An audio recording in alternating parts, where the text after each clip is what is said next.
Good evening, everybody. Happy 2025 to those of you on the East Coast and around the world, and for the rest of you that are still in 2024, welcome to another episode of Rambling Bros. I'm your usual host, Jonesy Cat 79, aka Chris, and I'm gonna be joined by my And usual co-host here, Dark Neon. hello. Oh shit. Uh, okay, good. We're good. We're good. Okay. Sorry. Alrighty then. Can you say hello again? Yep. Hi. Hello. I got you. Yeah, your audio levels are fine. I don't think I'm drowning you out. All right. Okay.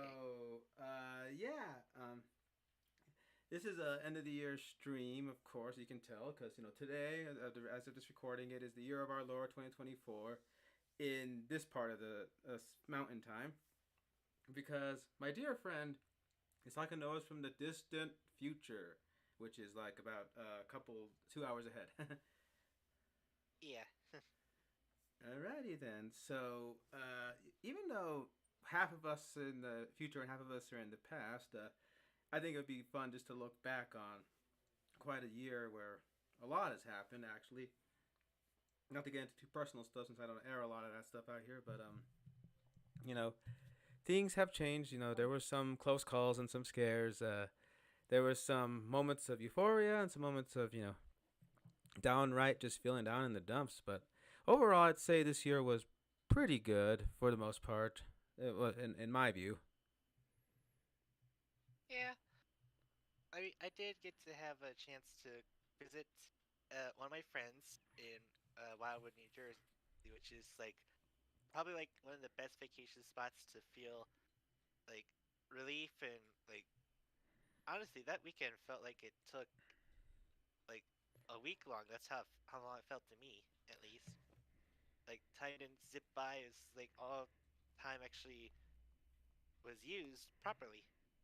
And Nice. also got to hang out with another friend at her convention table to announce for her webcomic that's at time of this streaming is at the nearing tippy toe.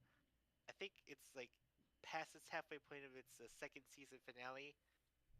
So kind of excited when she gets back to it because she's on hiatus for the holidays. Yeah, that would be our good friend Casey, right? Yep. Yes. Cartoon 12, for those who look on the YouTube. And like I said, I will get those episodes collabing with her up, but we're not here to talk about that, even though I will say, with the movie being so far delayed, I don't think people would notice if our Spider Verse video came out not long before it comes out. It is coming out. Yeah, Okay, yeah, but eventually. yes. So we are talking about. There's a few things in 2024 that we all saw that we thought would make a great Rambling Bros episode, but we never got around to it because of scheduling, vacations, work, or just not the drive to do it. So I'll skip over some of the easy stuff to do. That's would be easy to do an episode about, but also to say a few words on are there were a couple of big anniversaries this year. I mean, Yeah, this. so let's Hmm. go. Let's go through some of them. Uh oh, that movie. Yeah, that had an anniversary, unfortunately. Which one? Which one are you talking about? Requiem. Oh yeah, yeah. Oh yeah. Wait, that no AVP Requiem's. Oh no, not AVP Requiem, but wait, are we talking about AVP Requiem or? Yeah, Okay, yeah. Uh, isn't it? It came out in 2007. We're like 2 years away from his 20th, Oh, but anyway. Also, I mean, but I think you'd rather 2007 be remembered the year Transformers came out. Oh, that's it. 40th anniversary of Transformers happened this year, and we got a pretty sick movie out of it. A movie that didn't meet expectations which I in terms of which I still financially. haven't seen yet. So To get around to it, I think Alita will steal your heart like she stole mine. And honestly, a quick words on that one. There is another movie that's currently out in time that's you either are on the ire of or a defender of. I'm not gonna like pick a side on this, but some people say if you want to watch a movie where you see two future enemies join as brothers and are so close together that you're so heartbroken that they get torn apart by the end due to circumstances, watch Transformers One. you want to see that, but interspersed with the constant badgering of a meerkat and a warthog, I guess you're kind of stuck with Mufasa then. But yeah, Transformers One was pretty actually really damn good, and it's funny because people thought it was gonna suck due to a bad impression of a first trailer that had the whimsy. And when me and Neon saw it, first time, we were like, yeah, this looks fun.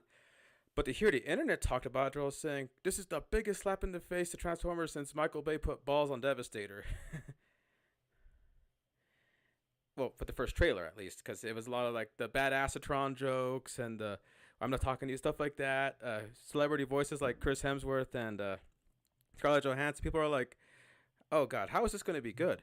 Then they gave us a better trailer, and that one had more about the whole. For years, we were in constant war, but we were brothers, that kind of stuff. And then I was like, "Okay, I'm really interested in this."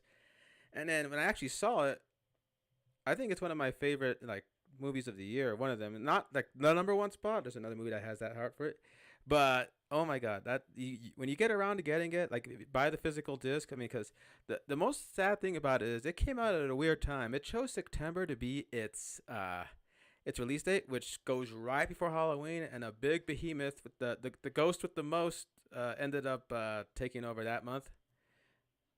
Yeah, and it's funny because I kept thinking it's like, oh, it's August, so where's Transformers One? What do you mean it's coming out in September? Well, Why the fuck would it come out in September? because it was the anniversary date of the airing of More Than Meets the Eye way back 40 years ago. But you had to be like, I had to look it up to say, oh, that's when Transformers came out.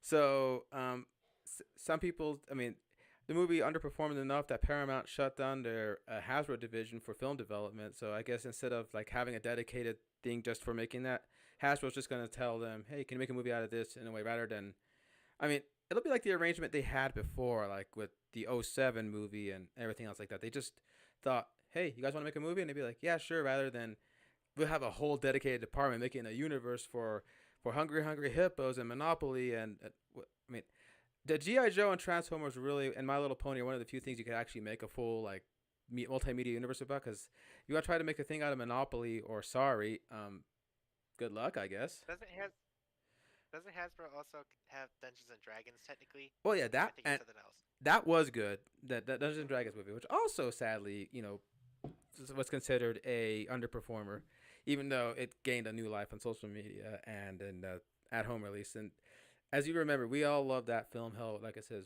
my friend here just couldn't stop but giggle every time they even think about the glitching Chris Pine singing at Bard.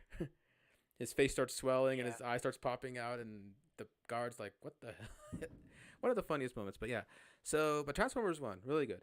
Other 40, there's a lot of 40s. Another 40th anniversary would be from a little known director that ended up making a big splash after his first movie was considered a flop, that he didn't even have control over, and is now all he does is make movies about blue people on trees. Of course, I'm talking about James Cameron and his opus of a first movie. Well, it's his second film, but it's really the first film where he got to be him, The Terminator.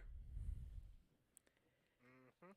Yeah, and we're like, I haven't seen it yet, but I heard Terminator Zero, the anime, is actually pretty good.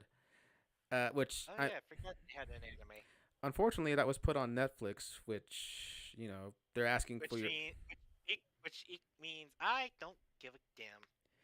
Yeah, I mean, sadly, Netflix has gotten to the point where they'll say, "Okay, we'll take your arm, your leg, and your soul, and you can watch a little bit of Friends." Like, yeah. I mean, in this day of multiple streaming medias, you got to really start picking and choosing. I'll keep that, won't keep that, won't keep that. And Netflix got to the point where some people just had to say, that's it. Although Netflix still owns the biggest market share of any social media streaming platform out there. I mean, yeah, but Terminator, was an interesting thing for people because you got something that sounds kind of hokey, pardon me, excuse me. You got a cyborg from the future that looks like a person sent back in time to kill somebody who's going to one day give birth to someone who will become a savior of humanity. And, but he managed to find a way to make that actually, you get invested in it because Even though it's called a sci-fi thriller or a tech noir, all that kind of stuff, at its heart, it actually is a romance story. And every good romance story starts with a murder, like punching a robotic fist through a guy's chest and pulling out his heart. Or Yep. if I'm paraphrasing Deadpool, right? But yeah, even though it was shot low budget and they were like, you know, doing stuff like speeding up film footage to try to make their chase scenes more intense, like they were trying to do a lot of stuff they learned in the corpsman schools. They ended up making a film that transcended all its genres. It made some guys even bigger stars. Like we already had Arnold Schwarzenegger, who was only known at that point for doing the muscles and loincloth movies like Conan and Hercules and stuff like that. And this is the first movie where they utilized him in a way that people thought, well, damn, this guy's actually kind of cool and intimidating because. James Cameron admitted when he first thought of the Terminator, he didn't think of it as like this gigantic hulking behemoth Austrian guy that chases after you. He thought of a shape shifting liquid metal guy that could look like anybody, unassuming, ordinary. And he even had because he had like bad seafood somewhere or something. He had a fever in Italy, and during his fever dream, he had a dream of a flaming apocalypse with a skeleton coming right through it, metal skeleton. And he even drew some of those dreams. One of the dreams is of a dismembered half metal skeleton with a knife in its hand, kind of slashery. But he ended up turning that into the Terminator concept. One of the biggest ironies is they were casting all kinds of people to potentially be this Terminator. And one of the guys considered was Orenthal James Simpson, aka O.J. Simpson, the Juice. And they turned him down, saying, "I don't think you could portray a killer convincingly." Uh, Yeah. Other guys considered were Lance Henriksen, who became his good friend and even later appeared in his other future endeavors such as Aliens. And they ended up settling on Arnold when Arnold was asked to approach to play the hero that would protect the lady that was being chased by the Terminator. But he had more interest in the villain. Jim had more interest in the villain, but the studio and the agent were all like, we can't have you playing this villain bad guy. Like his agent thought, this would look bad for your image, and the studio's thinking, you want this guy who can barely speak English to headline your movie, and they stuck to their guns, and they ended up winning out. And it also started the long time friendship that Jim Cameron had with Stan Winston, who Arnold had a good experience working with, and that ended up helping save Predator, one of my favorite movies, because Arnold saw that the creature needed redesigning, and he actually had a quick call to Stan to like come here and save the production while they were stalled for 3 months. And even James Cameron, when he was seeing Stan Winston doodle creatures, he just says out of nowhere, I've never seen a creature with mandibles before. And he's like, oh, really? And then we get the famous pussy face from that. But point is, though, Terminator was a big deal for James Cameron and his Gail Ann Hurd and all those people.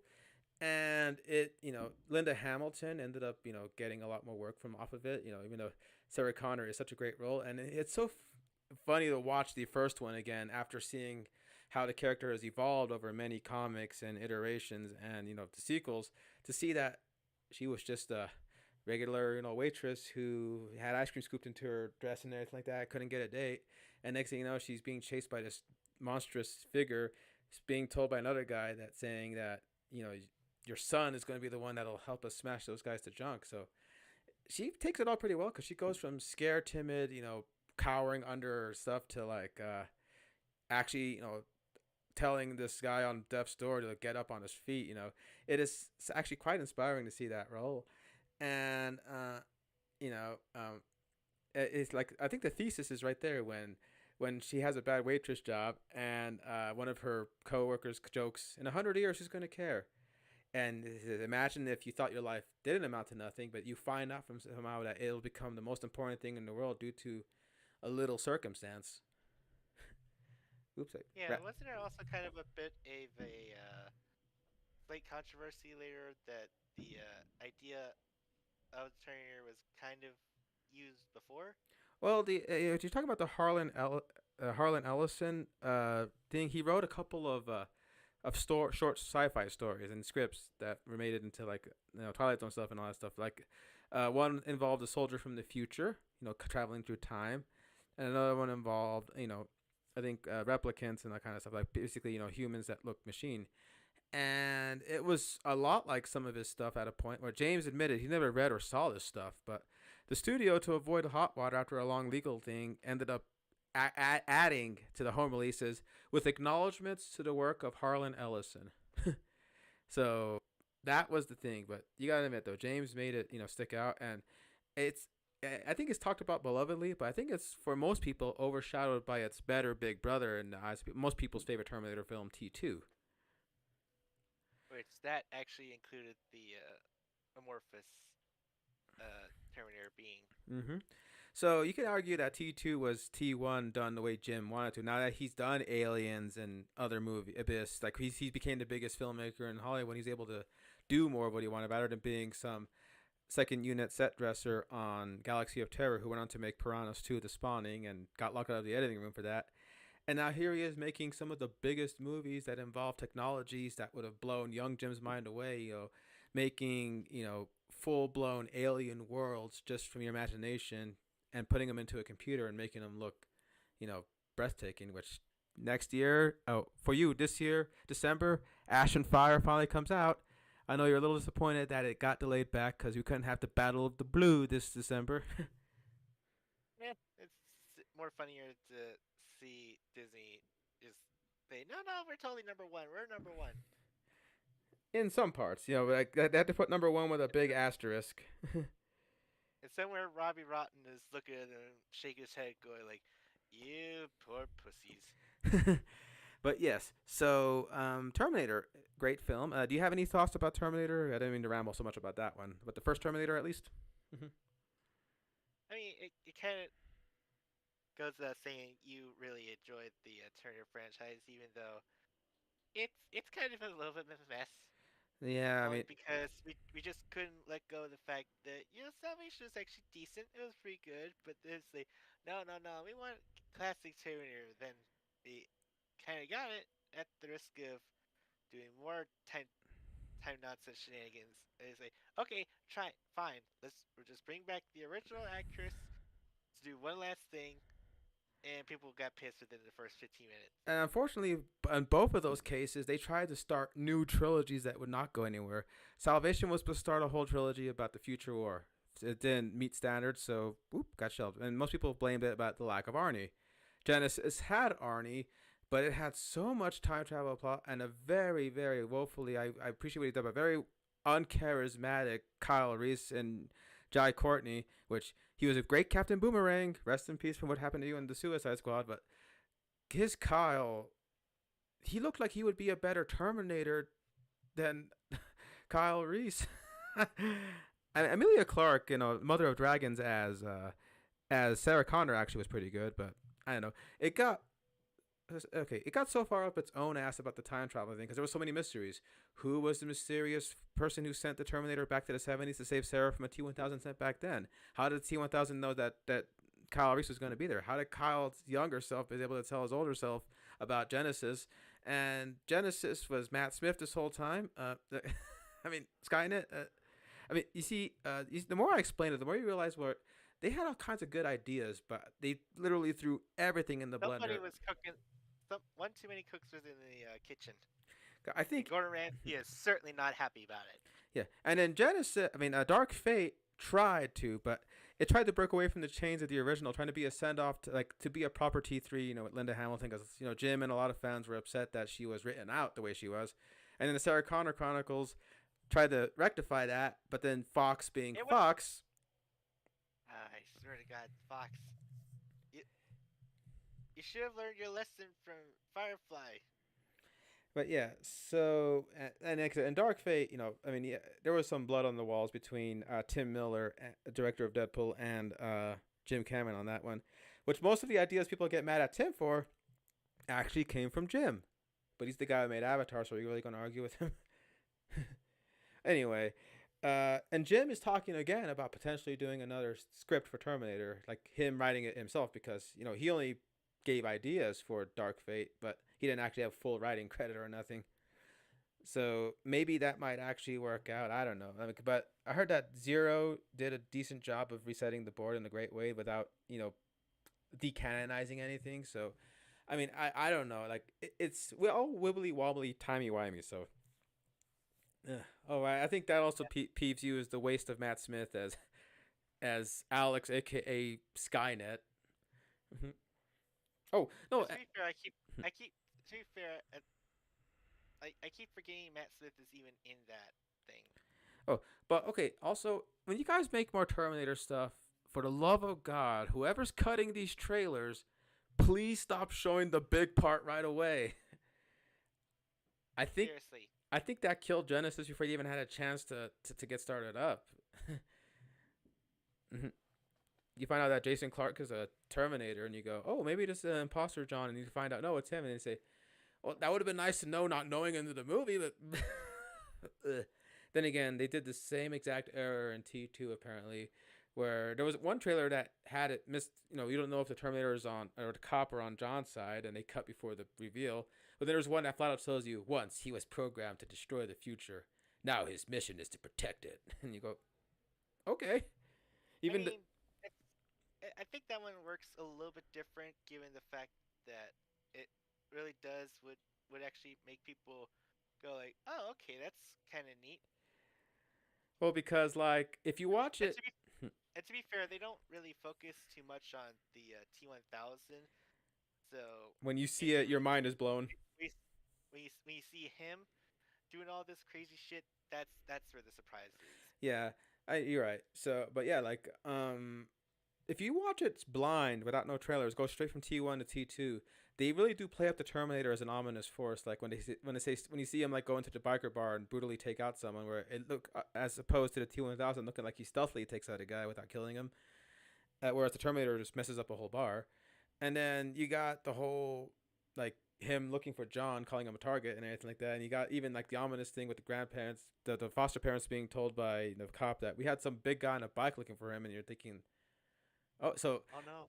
so when you get to that part when he's in the hallway and both of them are pulling out their rifles, you get surprised when you hear a Terminator say "Get down," and you go, "Oh!" And Anyway, they tried to do that again on T3, and it's weaker. The T3 is fine, but that's the best way to describe T3 of the entire series. It's just fine. at least I honestly, out of the entire network of sequels, that's probably the most competently made of the bunch. It's the most straightforward. It just tries to be T2 again. Okay. Okay, so another 40th anniversary fellow is the man of your dreams, the one that, helped launch a whole new franchise that built a studio for crying out loud, New Line, Nightmare on Elm Street, which we've already talked to at length, I think, in our past rambles, but first one is still amazing. It certainly is, especially given the fact how excited I was to actually meet both the villain himself for a photo op and also to meet Heather Langenkamp Yeah, in you got Met person, which Nancy. among others, but I think Nancy was kind of like the big highlight for that year she appeared in. Yeah, speaking of, also, not only is it the 40th anniversary of the first movie, it's the 30th anniversary of one of my personal favorite meta movies, A New Nightmare, which, again, that paved the way for Scream, and it does use some of Heather's real life instances to, like, influence the story, like her talking about getting calls from a stalker. And I love how they treat it with Robert as an enigma in that one, where even he's like, you seeing crazy stuff too?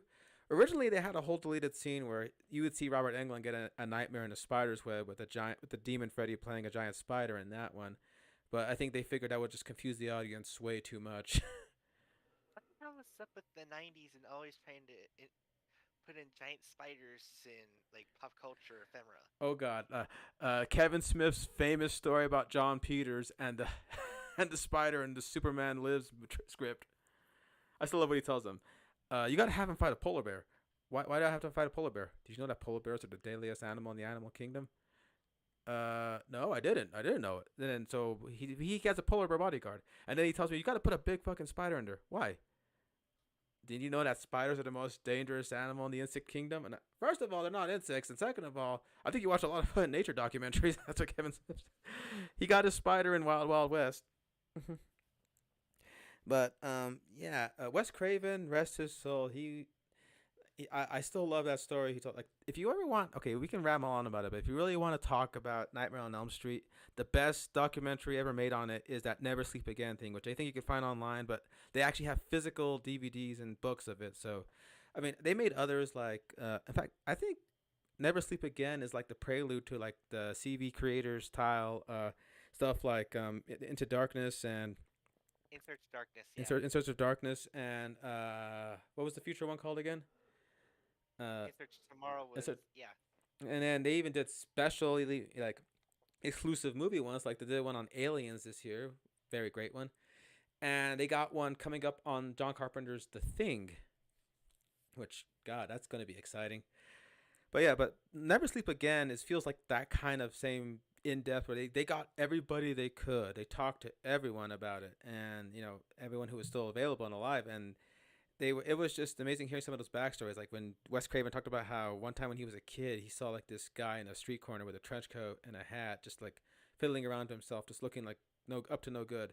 And then somehow, even though he's on a second story window, somehow he got spotted and he did like a little gesture, and that's fright made him smile, and he thought that stuck with him for years. So he kind of stuck that kind of feeling he got seeing that guy into Freddy, which still remains one of the best, horror slashers. Like the guy made it into Mortal Kombat.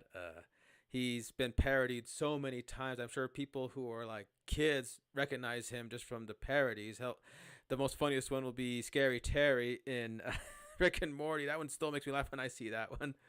Who did they could actually manage to fuse the Inception with Nightmare on Elm Street? Oh yeah. Oh my God, that'd be nuts. And sadly, Well, Robert. that's literally how the Rick and Morty episode went. They were like going through so many levels of dreams They that find this. eventually they find this nightmare guy. They say, who is he? He looks like a legally distinct version of a very famous, horror slasher. And he's all saying, bitchy. Wow, he sure likes to use that word a lot. But yeah, Nightmare on Elm Street, Robert did admit he's a little too long in the tooth to even attempt to put on makeup these days. I think at best if we ever want to see him as Freddy again, he probably would have to be either mocap or a voiceover. or do or do an animated thing. Which, come on, like I think it's time we finally actually dip into making a animated horror movie. On top of that, I would save the budget on doing creative kills like crazy. Because the series was great, but the more the series went on, the more you can tell the budget was starting to tighten up. So they had to be very conservative with the big kills versus the little kills. So some people would get these grandiose deaths, like getting veins ripped out to make puppet strings and cut out of a window, and some people just simply get a stab. Like the most, like, oh man, you guys were right there. You guys blew it. Was the karate master who gets killed by a floating glove of all things? That's it. Just the glove getting up by itself and doo, and you're going like, oh, that was lame. He was actually like he was ready to put up a good fight. Yeah, But yeah, Never Sleep Again. Best documentary on it. Track it down, buy it, find it, treasure it. And if you're a fan of, if you're a fan of Nightmare on Elm Street, you probably already have it. But like I said, it literally is the house that Freddy built. Like I said, because New Line was already a distributor, but those movies started picking up. if I could have a say, growing up when I was like a little kid, I always saw like horror movies as kind of like this thing where it's like untouchable. If I even see like a single whiff of it, I'm gonna have nightmares forever. But I tell you, every time I go shopping and I see like, oh my god, we used to have like video stands where like there's always video cassettes of every type of movie you could find. Nowadays, you'd be lucky if like they circulate a movie you're looking for to be sold for like a steelbook or something like that. But yeah, every time I would always see that wrinkled ass monster like kind of like give this look with his clawed fingers and his fedora, and I would be like, "This is so it's a killer that kills you in your dreams." That sounds kind of crazy and scary, but that's I swear it was like that little inkling of like a budding horror fan that just had that curiosity between that and one watched the Blair Witch Project because of the Scooby Doo parody they Mm-hmm. did for Cartoon Network. Yeah, So yeah, it was basically I wouldn't be a horror fan if it wasn't for uh, Freddy's ugly mug always looking out on those video cassettes. like they even made that one set where it was like just his eyes. Like I think each video made like a photograph of like his claw covering like the half of it and his eyes like poking overhead. I think something like that. Uh, hmm. But I think it's one of the posters. yeah. But the point is though is that his influence is still felt today. Even Scream had a little reference where someone's all like, "You're a nightmare," and he goes, "No, that's the other guy with the glove and the fedora." Which MK bring Freddy back somehow. And uh, also interesting side tangent. MK and Freddy. The fact that Robert Englund is Scarecrow in Injustice is so hilarious to me. It's so fitting though. He would have been a great Dr. Crane. And the most amusing thing about Freddy is that Robert Englund was known for playing heroic roles and helpful characters, and he was just the everyman. Like he even had a role in James Cameron's venture Galaxy of Terror. James Cameron was a set designer on that, but point is, going back to that. But yeah, but he was a prominent character who was a good guy in that one. There's a great moment where he sees a mirror in this haunted planet, and all of a sudden the mirror starts like doing his movements, but then all of a sudden it starts attacking him, and then he's like fighting a sinister version of himself who's making like the sneers and narrowing his eyes, and I'm going, there's a little bit of Freddy in those scenes. But yeah, he's a great, and plus I heard he's just a delight to talk to. He's like, he not only does he love his character, but he loves his fans. Always a big goof. He's able to know how to set up a picture for a photo op every single time. He's always gentle. He's not forceful. It's like he's done this for years. He knows like what to look for. Like that scene in New Nightmare where he shows up in that talk show interview as Freddy and starts interacting with his fans. I feel like they just told Robert, just be you for that. Yep. And like I said though, he's done a big contribution to horror with his role, and he even I remember reading a book when they were interviewing him about playing Freddy and all stuff, and he said one thing that always gets his goat is when people are talking about the violence in society that are contributed to by horror films. So he says, "Listen, the violence of society, saying what the hell was Adolf Hitler and Attila the Hun watching in their day?" Then, like he was definitely a big pushback against the whole these movies create sickos and all that stuff, and he loved the character, so he's proud of his work. He doesn't mind being walked down somewhere and say, "Hey, look, there's Freddy" type of thing. Because there's some people who they love a role they did, but sometimes they get a little bit miffed that that's all they're known for. I mean, a recent example is the guy who played Trevor in GTA. Is like that was a cartoon character I voiced. That's it. And the other guys who were in that GTA game were like embracing that. Yeah, I did Franklin. Yeah, I did Michael. But Oh Steve. my God! You ever see that clip of Michael's actor finally get his own boat? I Exactly. finally got my boat back. Yep. So it's like there's people that it's okay if you feel like I don't want to be known just for that, but Robert To is. be fair, if I ever did see Steven Oggs, I'd be like, "Oh my God, I left you in the VHS '99," Mhm. And because he was in that segment that was kind of lampooning the Nickelodeon type of game shows, but with a little dark edge to it. and I liked him in those Allspice commercials.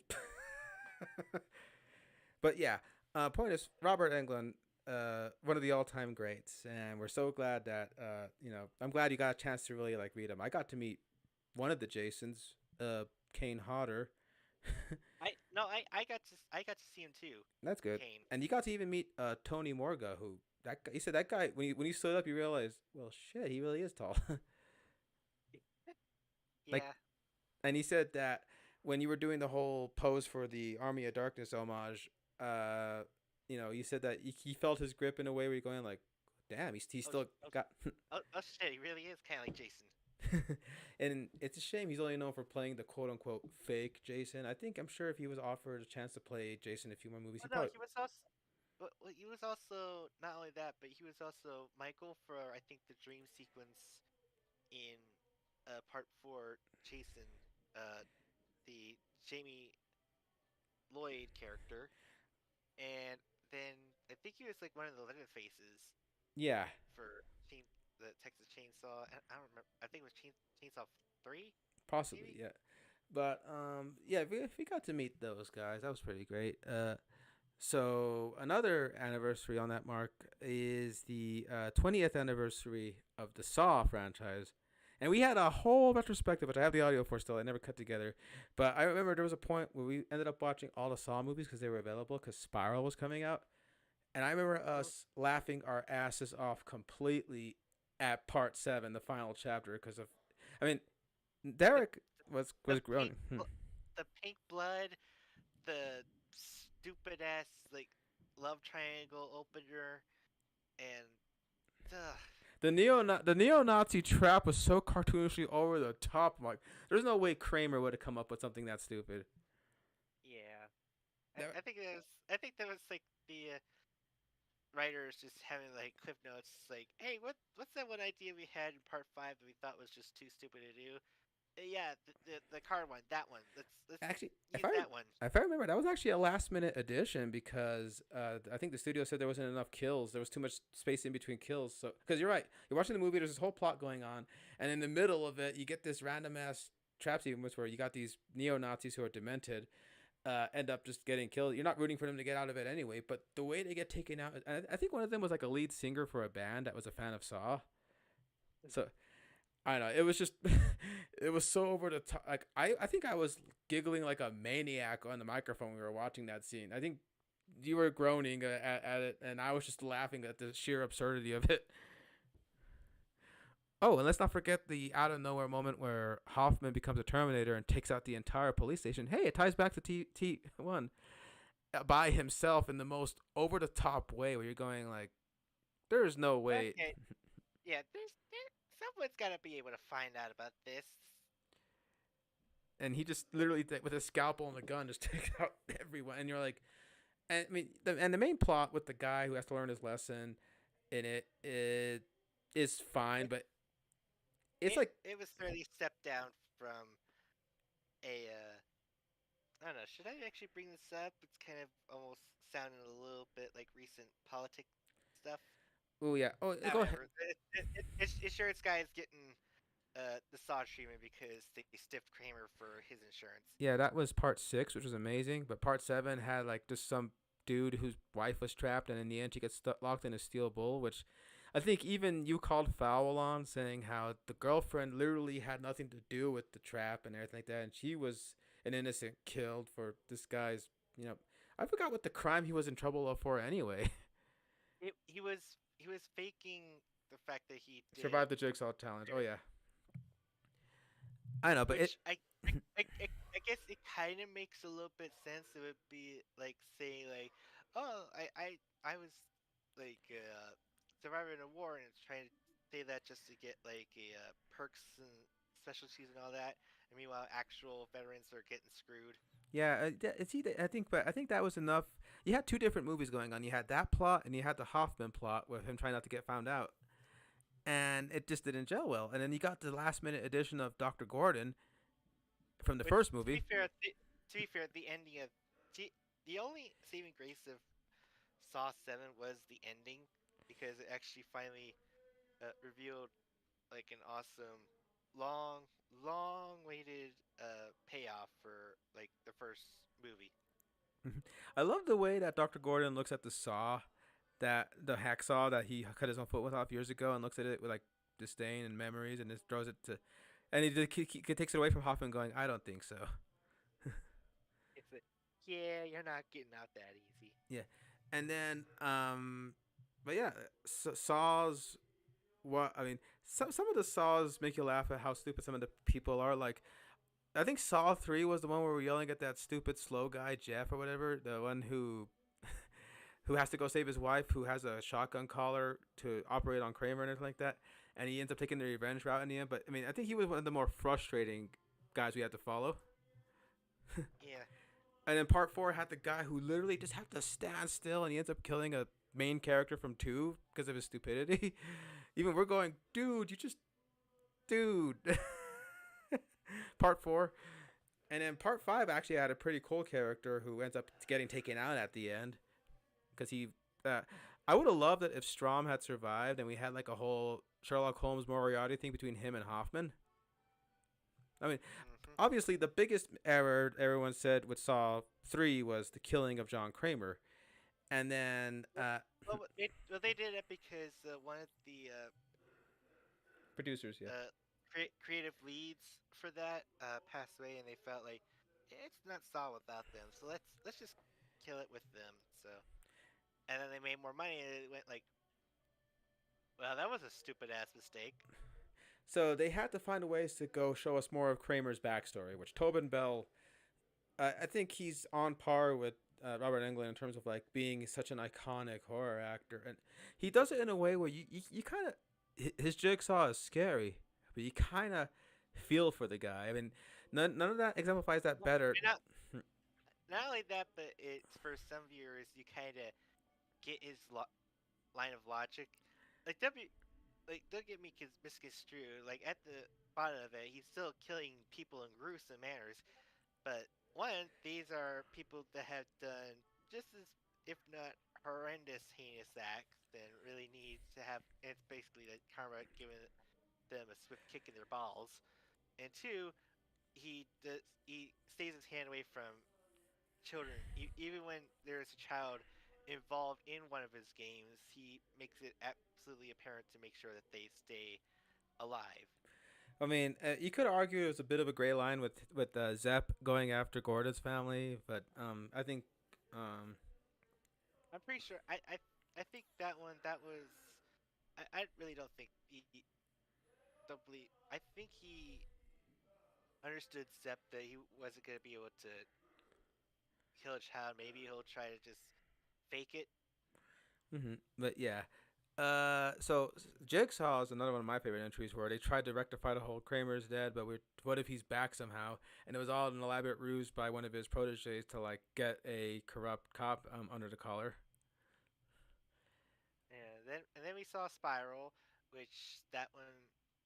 So it definitely took a chance to try to do something a little different. Have a copycat inspired by the Jigsaw killer, who's killing corrupt cops. So it was definitely felt like it was trying to capture the first Saw, where that's actually a mystery thriller again. The only way you can get around Instead of it is if how do you feel about Chris Rock? That's the only way. If you're someone who says I can't help but laugh at Chris Rock because I'm thinking of that stupid zebra, it's gonna be hard for you to get behind Spiral. But if you can get past that, it's and I wish actually. they would get past it because one, I know Chris Rock is actually a fan of the Saw movies because he was actually pushing to make this, Mm-hmm.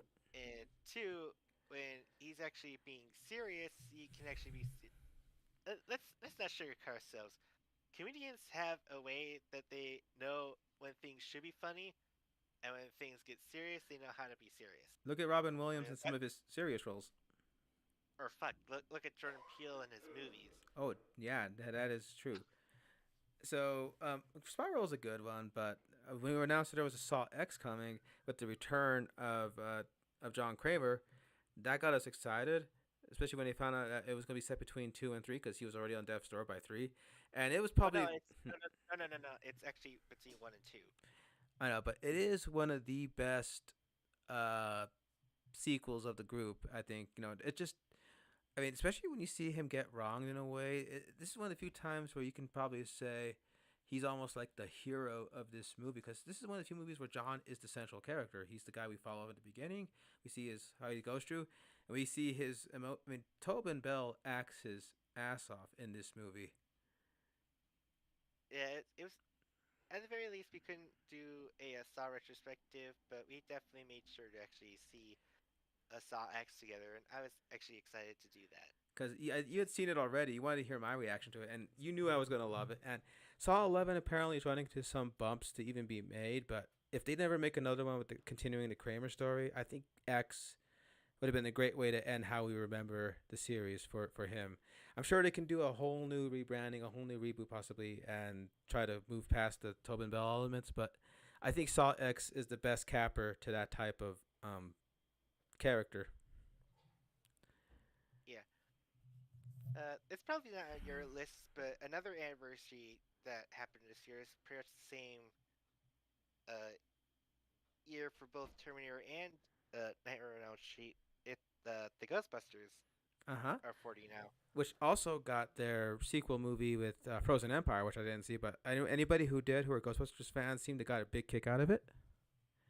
It's the way we describe it. It's basically, what if one of the scripts of the real Ghostbusters was lost, but then got found, and they decided like, hey, let's readapt this to be a movie. And it basically does feel like a actual good episode of the real Ghostbusters cartoon. Hmm. Also, I think the Spangler kid. I've only seen bits of her, but I think she's just adorable. She is. She's the highlight of it, along with the fact that we got more focus on the original Ghostbusters working with the new ones. But I think the thing that always got me more was the fact that they're actually delving into uh, more gadgets and gizmos, more different ways of ghostbusting. Because like same way about the 2016 Ghostbusters movie, at least they were having fun with coming up with new tech for busting. They were like doing different proton wands and streamers, like One of shotguns them's a and literal build, ball building. buster. But And yes, but seeing them expand their uh, ideas more in Frozen Empire showed that okay, this is attraction to actually make more movies if they can come up with more original threats like they did here. So we're not retreading fucking Gozer for the third goddamn time. yeah, I heard about that. But oh my goodness, you gotta admit that song is catchy as hell. My memories are of the Extreme Ghostbusters. I always loved that one. And I did actually get a action figure in a box as a gift from Casey while we were one of her monster bashes of uh, Kaylee. yeah, Kylie, yeah, Yeah, yeah, the goth. Kylie. Yeah, as soon as I saw her, I was like, I need to have her, and the Casey just kind of bought her for me for a early Christmas gift. If you see the series somehow, yeah, she is a highlight. What makes me laugh is that that series is Oh done. no, oh no, I have seen Extreme Ghostbusters. That's why I asked for the figure. Now, what I did like is the fact that the company that made that went on to make MIB and Godzilla the series, and their style is so distinct that when I saw it, I'm like, oh yeah, it is those It's guys. it's it's like a way to describe it. It's like what is cell cell animation wasn't digital yet. Hmm. But yeah, it is. It was pretty damn good and really creepy too. So I mean, the Ghostbusters, that's always been their deal. You know, you got some odd, creepy, borderline, extreme horror moments interspliced with very comedic, dry humor. I mean, the like he slimed me is it's pretty iconic for people. I mean, we came, we saw, we kicked his ass. I mean, there's so many great reasons why that movie's still beloved. I mean, every time we bring up Twinkies, we can't but laugh about the whole. That's a big Twinkie. That's big Twinkie. Yeah, exactly. So Tell about the Twinkie. What about the Twinkie? I mean, the Stay Puft Marshmallow Man is an icon. I still love the idea, but the whole empty your mind. And he goes, "The form has been chosen." And they're all like, "What did you do?" I thought of the one thing that could never harm us at all, really. And what is it? And they see a big ass mascot. It was a Stay Puft Oh Mark. well, oh well. At least it'll make for a fun boss battle for an actual decent Ghostbusters game down the line. Not the NES one. But yeah, I mean, and people to this day will still cosplay as Ghostbusters. It's one of the most easiest outfits to make. You got to make the jumpsuit. All you really got to do is make your own proton pack or buy a good replica of one, and kind of get Which your I have. yeah. Which you have done ghostbusting before. Yes, I'm pretty much an unofficial Ghostbuster, Yay! and freaking proud of it. Oh yes, definitely. And I think that the series will continue. I think they announced that a new project is coming down the line. They said they're doing a new animated project, possibly Ooh. for Netflix again, but at least it's like you know what, I think they were due for another Ghostbusters animated project. On top of that, Maybe you usually wait until the Comic Cons where people make those unofficial releases of Netflix stuff to just to finish up like you did at Camp Cretaceous and stuff like that. well, actually, Camp Cretaceous was actually an official DVD release. Which, speaking of, they really should get around to releasing the rest of that on Yeah, DVD. for the Because Chaos Theory. we got Chaos Theory going on. Oh yeah. But Ghostbusters, the song is iconic. The sequels have been up and down for some people, but people still love it. And even me, who I'm not the biggest Ghostbusters fan, but I can appreciate it. Like, I think the idea of drawing some of my OC girls running around with proton packs trying to catch ghosts is just a fun idea. Lena would totally Yeah, be into it. definitely. Oh yeah, that reminds me. Wasn't there like a I can't remember. I shared like a picture of like, what if like Ghostbusters but in Pokemon camping? Ooh. I think it was mostly made up of different professors that just kind of teamed up to kind of get themselves invested in this. Mm-hmm. I don't know, but it's kind of cool to think about. So, what else was the anniversary this year? For me personally, 20 years ago, Metroid got two new entries in the same year, which was a big red letter year because Metroid. Oh, Oh yeah. not only that, 30 years ago, Super Metroid, which is considered not only one of the best Metroid entries ever, but also one of the best Super Nintendo games ever, came out. And I still need to actually properly play that. I mean, I have the cartridge and the system to play it. it's a behemoth. I just never had the time to sit down and play it. Yeah, we get the term Metroidvania from both this game and Castlevania, Symphony of the Night. So we end up getting Metroidvania because of the whole exploring this huge cavernous maps and backtracking when you have new abilities to find even more areas. So, but I love that meme that says that Die Hard when you think about it is a Metroidvania. Like the more levels that McClane goes up, the more people he kills and the more gear he gains. I'm surprised nobody actually would try to make a Die Hard game of that. But then again, we already have the Die Hard trilogy, That is a great game. and, and apparently there's a Die Hard GameCube game. That's kind Vendetta, of surprising. Die Hard Vendetta. Is that any good? Eh, it's okay. Not bad, but not. I mean, I'm pretty sure that just bad gaming people might actually cover one of those games eventually because there's a few bad diehards, but I love my favorite episode of them will always be the Batman Dark Tomorrow because I love how they react to that over dramatic no Batman does when he fails. But yeah, I always laugh more at their hang glider. You know, like a bird. Wait, but yeah. So yeah, Metroid. Metroid, like I says, we're getting Metroid Prime 4 next year, hopefully. But before that, Super Metroid was like, because Metroid was a respected game, but it came out late in Nintendo's lifespan. Metroid And 2, the sequel was on a freaking Game Boy, for God's sake. although That's how much they didn't have that much uh, investment in well, it. to be fair, the inventor of the Game Boy was the creator of Metroid, so it made sense that he would want to put his creation on a handheld system. And for its time, it was pretty powerful to fit a whole ass Nintendo adventure in a cartridge like that on the go. Your only enemy in that game is battery life, so that's why they have save features in there. Because the first game was a password system, but the second game actually had a save station. Also, it gave And it then, Super Metroid. Just, I mean, the opening cinematic alone gets you like invested. right, involving the baby, I think. Yeah, it's the one where it's like Samus looking at the camera while a type screen explaining her log about what happened in the first game and what happened in the second game, and then how she returned the baby Metroid to the sciences. And then Ridley, that whole thing with Ridley on the station is amazing. And like I said, it's just the graphics look better and detailed. It's just you have more movement options. It's just a better, improved version of the other Metroid games.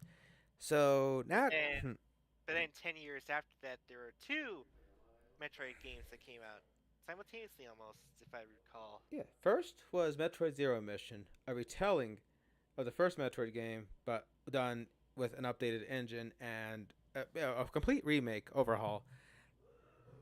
And it is one of the funnest games I've ever played on Game Boy because I played Metroid Fusion. That game was amazing, but this, oh man, it's probably one of my. I still kick myself for losing that original cartridge I had of it a long time ago. And it's iconic for a couple of reasons. It introduced more backstory for Samus. It had some of the more iconic renditions of bosses like Kraid and Ridley. But the biggest thing it added to the lore was the fact that there's a point where they added a game plus basically where you beat Mother Brain, you fly off into Metroids. Samus does her whole spiel where she takes off her suit and her spaceship, and all of a sudden ambush, and suddenly she's crash landed on a planet without her power suit, and we get the Zero suit, Samus, which which I know there's. is definitely an outfit a lot of people really like. I mean, there's some fans who kind of loathe it for what it did to the image of the character, but you gotta admit, it makes one hell of an impression. And like I said, yeah, the Zero Samus missions were all stealth based, and you get the power suit in the end in an epic, Chozo fight. So, but like I said, that has since become its own character mode plus character in the Smash Brothers series, because Samus was a character that's been there since the beginning. But then when they made Brawl, they had the cool idea that once she uses her Mega attack, her suit falls off, and you become a whole new character in Zero Suit Samus, which is much more faster and limber than standard Samus. And And then the second one was the second Prime game, I Metroid believe. Prime Echoes, which I think is the underrated one of the group, because the Oh, first it definitely is. because the first one is the Trailblazer. It is the big one that made it. Well, one moment. That's okay. But yeah, I guess I have the reins for a little bit, but the the second one I definitely felt like a little bit more invested in, given that there is like its own separate lore going on and more expanded intrigue that involved the dark phase-on that was being involved that had another touch of this other planet after we saw what it was doing on shoot, what was the name of the first planet? I can't remember. But yeah, in the first game, like that had also had its own hang-ups with the dark phase, but here you could definitely tell that there's more like a personal investment, more personal war with it, and the fact that you were kind of in the middle of it, and also the fact that it introduced properly the Dark Samus uh, entity, which it's funny that the 2000s was kind of the beginning of the decade where we were starting to create uh, dark mirrors of characters. Like you had that little brief stint in Super Mario Sunshine with the Paint Mario that was terrorizing Isle Delfino. Back. We had Shadow the Hedgehog for being the double for Sonic, and then we have Samus having her own dark phase-on version. Although it could be argued that the SA-X from Fusion is one of her first like doppelgangers. Yeah, but this one actually made it to Smash Bros. Dude, so Okay. yeah. Second SAX. Oh, but there's still fan art for that thing too. But yeah, that was a great moment in Metroid history. Was that it had a that whole Nintendo has this obsession where one of their sequels inevitably will have one where things are split in two, and you have a dark world and a light world. They did it with one of their Zelda games back in the day. Hell, even Ocarina of Time could be considered a split world where you have past time and future time. And even Metroid had Aether split into two by a phazon meteor, so you had the dark phazon, which had a radioactive hellscape populated by these ink blots called the Ing, and you have the light Aether, which is populated by the regular fauna and one of the last of us alien race called Luminoth, Umos, and it was a much more bigger scope. I mean, this is a game that came out the same year as Halo. Oh, also happy 20th anniversary to Halo 2. But I have not had enough experience in Halo to make up a mind about Master Chief and everything like that. All I know is that they made one kick-ass video by Monty M. Rest in peace, Haloid. The Halo 2 was kind. If I could briefly interject, since I actually did play Halo 2, Halo 2 was definitely kind of like the sequel that everyone was hyped for, but then actually, I the best way to describe it is like imagine you remember Metal Gear Solid 2, how they hyped for more Solid Snake. Mm-hmm. Yeah, imagine that, but with Halo. But at least with Halo, you actually still managed to keep switching back to Master Chief between this new character that you were following with the Arbiter, as voiced by Keith David. Kick ass. So yes, you were playing a character that was voiced by Keith David, which, to be fair, I think like if fans were disappointed they were playing as Master Chief, at least they could actually take it on as like, holy shit, I'm playing a character voiced by Keith David. But yeah, I mean, I think Halo 2 was a big ass deal in its day when I remember seeing the hype for it.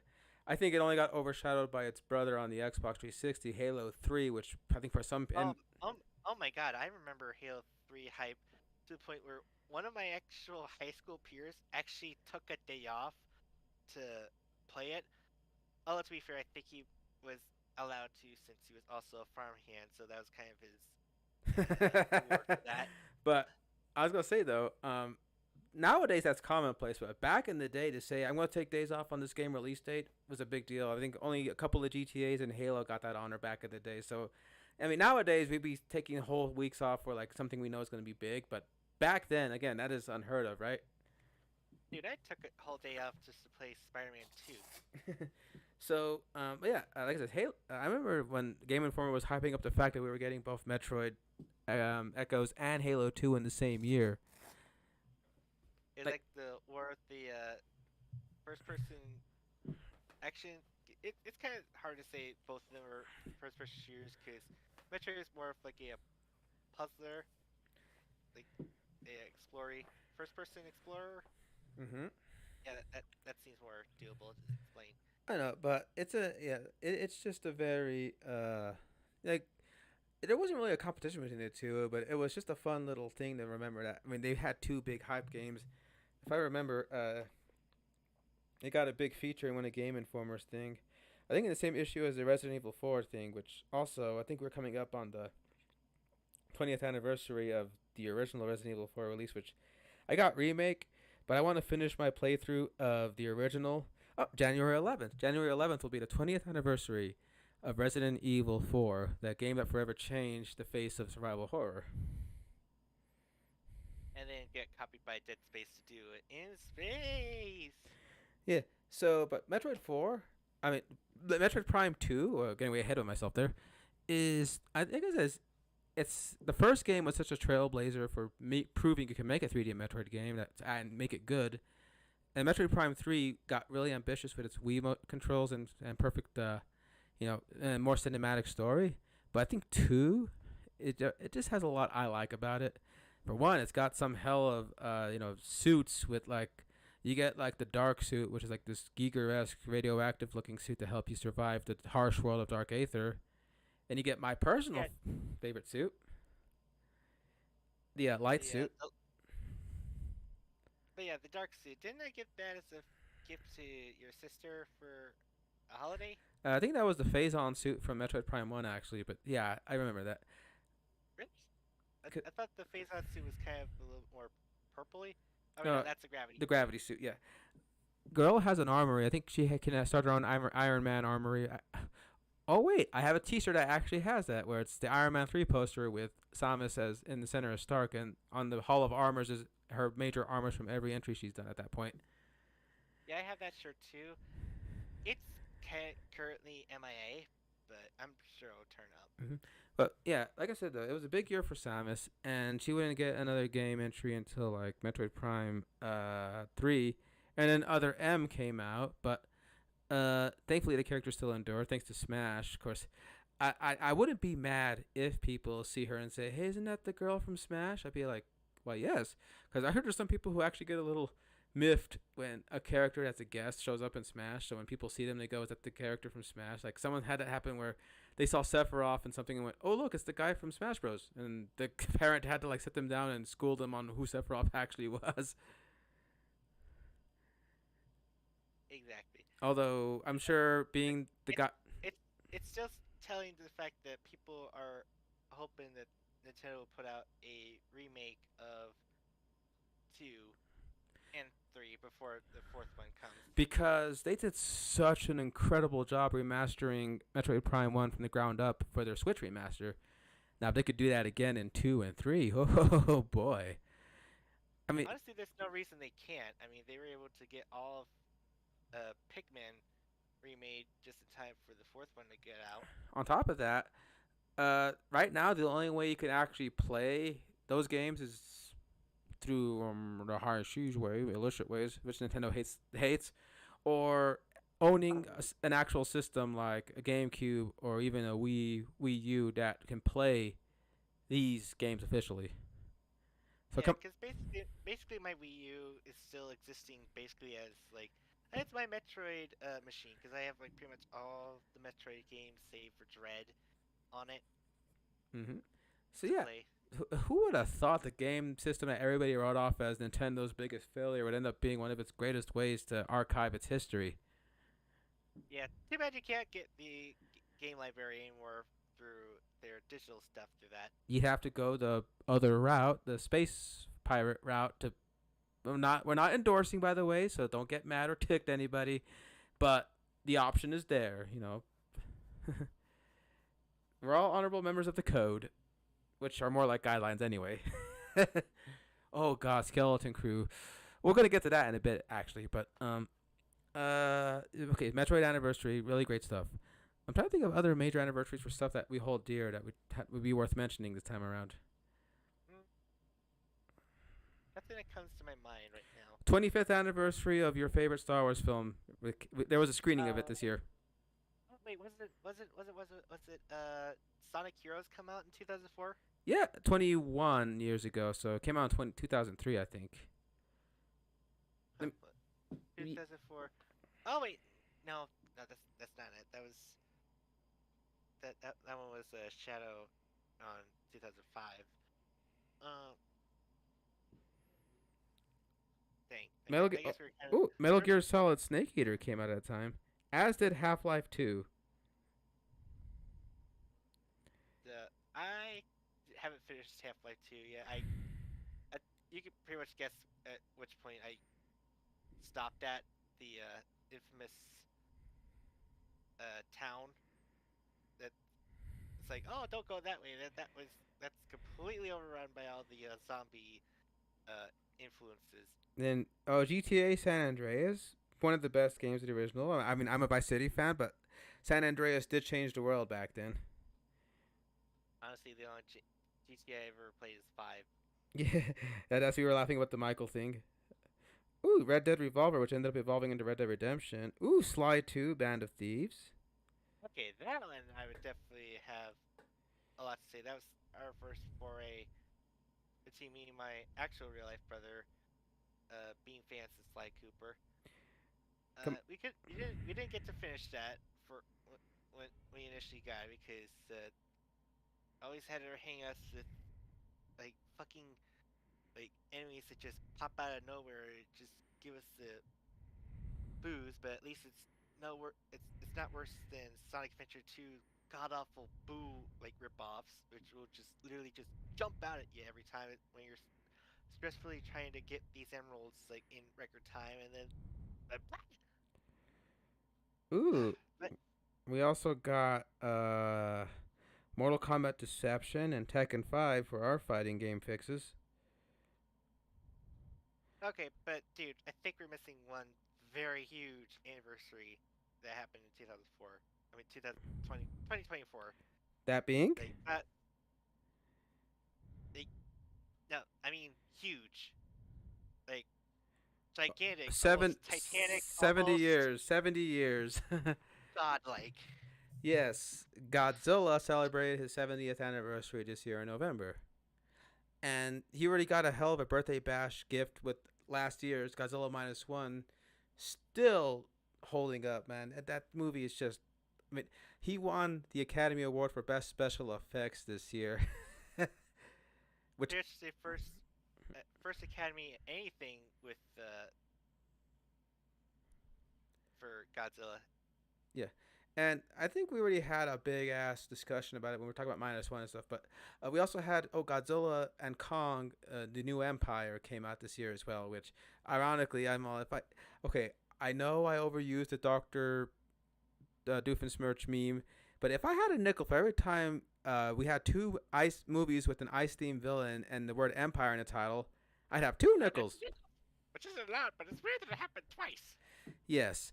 Um, yeah. We never did a full discussion on it because sadly, at the time, I had some real life issues pop up with my sister being hospitalized. She's fine. She's fine. I don't know why I said it the James John Hammond way, but she was hospitalized for something serious, and I had to actually watch a movie without her. And then we ended up watching it later when she got home. Thankfully, when it was already on home release by then. That's how long she was out of it. But and I think you saw it too, and it's the follow up to Godzilla versus Kong, and you know, it promised to delve more into the Kong world because we have more of the Hollow Earth. We have like little Suko, the mini Kong introduced. Hmm. And not only that, but should we actually mention it? The surprise guest. Yes, I it's feel like the yeah they brought back Mothra, the best girl. not only that, but this is implied to be the Mothra that laid the egg that spawned the Mothra and King of the Monsters. So this is the OG because the idea for some people that Mothra is more spiritual. That even though her physical body gets destroyed, her essence reincarnates as a new guardian in every instance. That's the idea of the Phoenix Reborn idea. So you could argue that while this is a much bigger Mothra, it could still be argued that this is the exact same Mothra that perished in King of the Monsters. But given the fact that Godzilla reacts to her appearance, yeah, that's I'm definitely gonna go with that. On top of that, it did give more fuel to the shippers. Well, yeah. And I think I pretty much had a bigger reaction given the fact that I just finished putting out a freaking comic where I became like the next vessel for Mothra. Very well And as done, I soon might as add. and as soon as I saw it, it's like, oh my god, my comic is gonna get fucking traction. It did actually. It actually did, I think. But not only that. So I mean, the human stuff is fine because like, I forgot the movie, but this is definitely like late '70s, mid '60s style human fights where the humans are there to get the plot along, but you're really here to see the monsters character. I mean, there's whole scenes where there's no dialogue, where it's just like Kong interacting with Suko, because who's like mistrustful of him because when he first meets him, he gets jumped by other bad apes, and he's telling him to take him to where he came from, and you meet this evil threat with the Scar King, who we find out through exposition later is like this big bad Titan who wants to like impose his will over other Titans in slavery, and he uses the Ice Titan Shimo as his way to enforce his cruel reign by using a crystal that causes her active pain. And It, can we say it though? Like we're so happy that we have a brand new Titan that the fan bases are actually hope that Japan sees Toho sees that goes like, oh yeah, we could totally do like our version of Shimo. Why not? I mean, plus I remember how there was a whole argument whether Shimo was male or female when it was first leaked, and then when it finally said, yeah, she's a she. But, oh yeah, we got more girl kaiju, and let's face it, Shimo is adorable. In fact, I think you're surprised I haven't gone around to making a lot of Shimo fan art yet, like I'm probably bound to do. Why haven't you already yet? I don't know, but God, Shimo is both imposing yet also adorable in that weird way. I can't describe why she's cute. Just Well, when she's not under control, yeah, she's definitely like a domicile. yeah, but docile, yeah. But the Scar King, yeah, he's okay. I was kind of a little let down by him because I mean, yeah, he's a He was kind of a prick. huh? To be fair, he was kind of a prick. Yeah, I And did. to be fair, I think I was actually kind of happy that we actually had an actual focused kaiju bad guy that wasn't like being controlled by humans or being influenced by them through like some weird hippy dippy like control sequencer. Like no, like this guy was evil and he wanted to be evil. Like that's not. He's not like some misunderstood. I'm doing this to balance the universe type thing. He's like, that's a nice place. I'll take it. He literally broke Kong's arm just to make a big example out of him. Oh, I do love that part though, where the ape that works as one of his guards is like all up in Kong's face, like talking a lot of like grunts, and Kong just socks someone. Yeah. And also Bernie, Michael Brian Tyree Henry is just amazing as the kaiju podcaster Bernie. And the only glaring thing about Godzilla X Kong for me, human wise, is the fact that Madison Russell nor her father Mark appear at all, given how important they were in King of the Monsters and GXK. So, I mean, Millie Bobby Brown was doing other stuff at the time, and I don't know why they couldn't get Kyle Chandler. Oh, he's going to be Green Lantern now, but yeah, I kind of missed him. But hey, Gia and Dr. Eileen Campbell's back. And Trapper, the guy played by Dan Stevens, is just a charming bloke. I mean, the guy makes a life, being a medical doctor for kaiju. Like, you see him pulling out a tooth in Kong. Like, come here, lovely. You fell in love with the guy right away, if you ask me. He's one of the best human characters to come out of the MonsterVerse.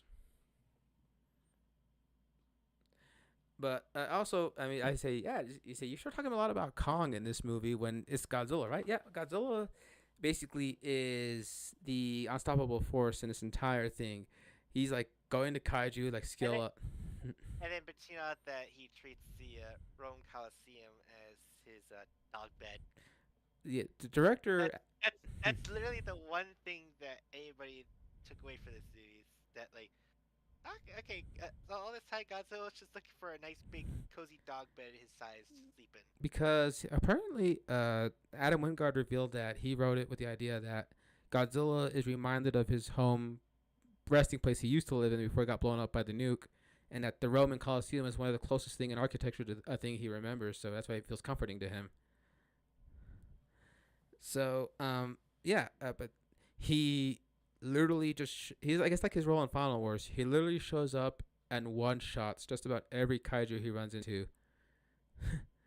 Well, to be fair, he also had kind of get a power up boost because the last time he tried to take on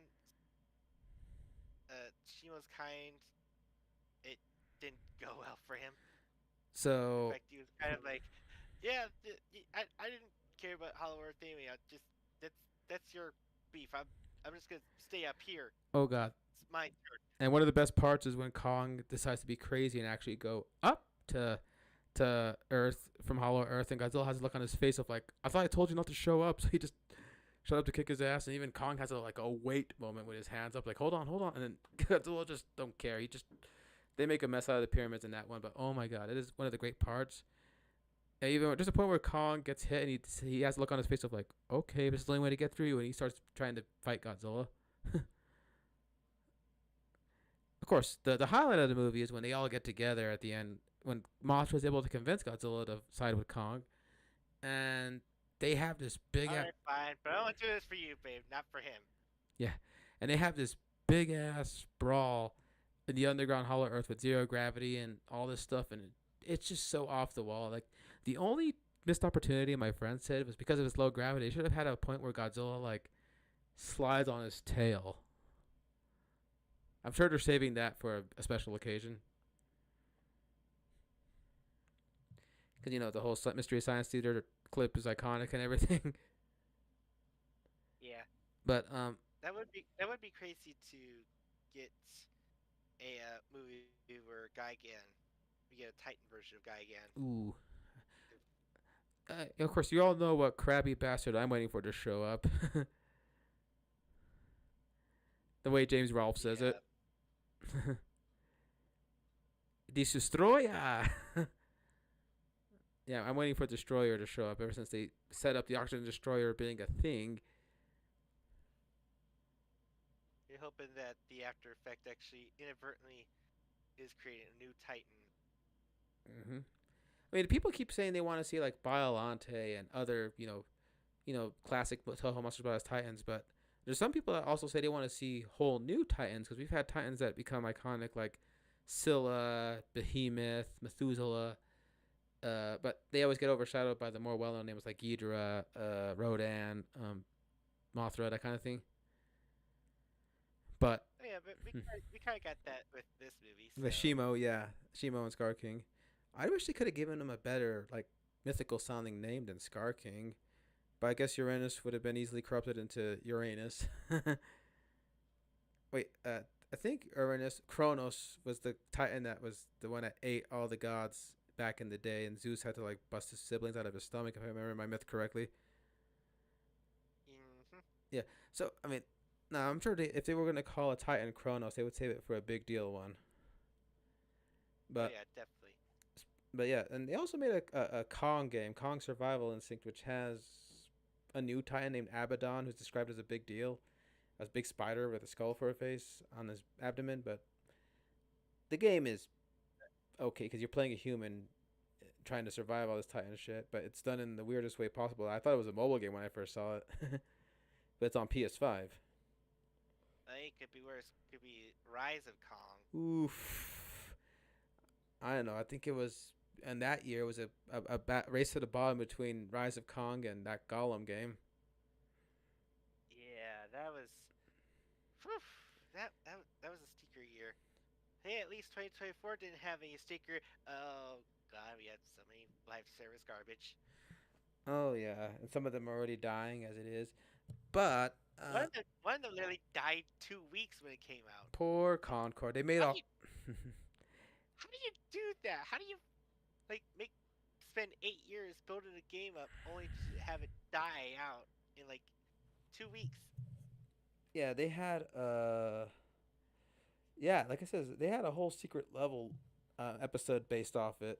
Who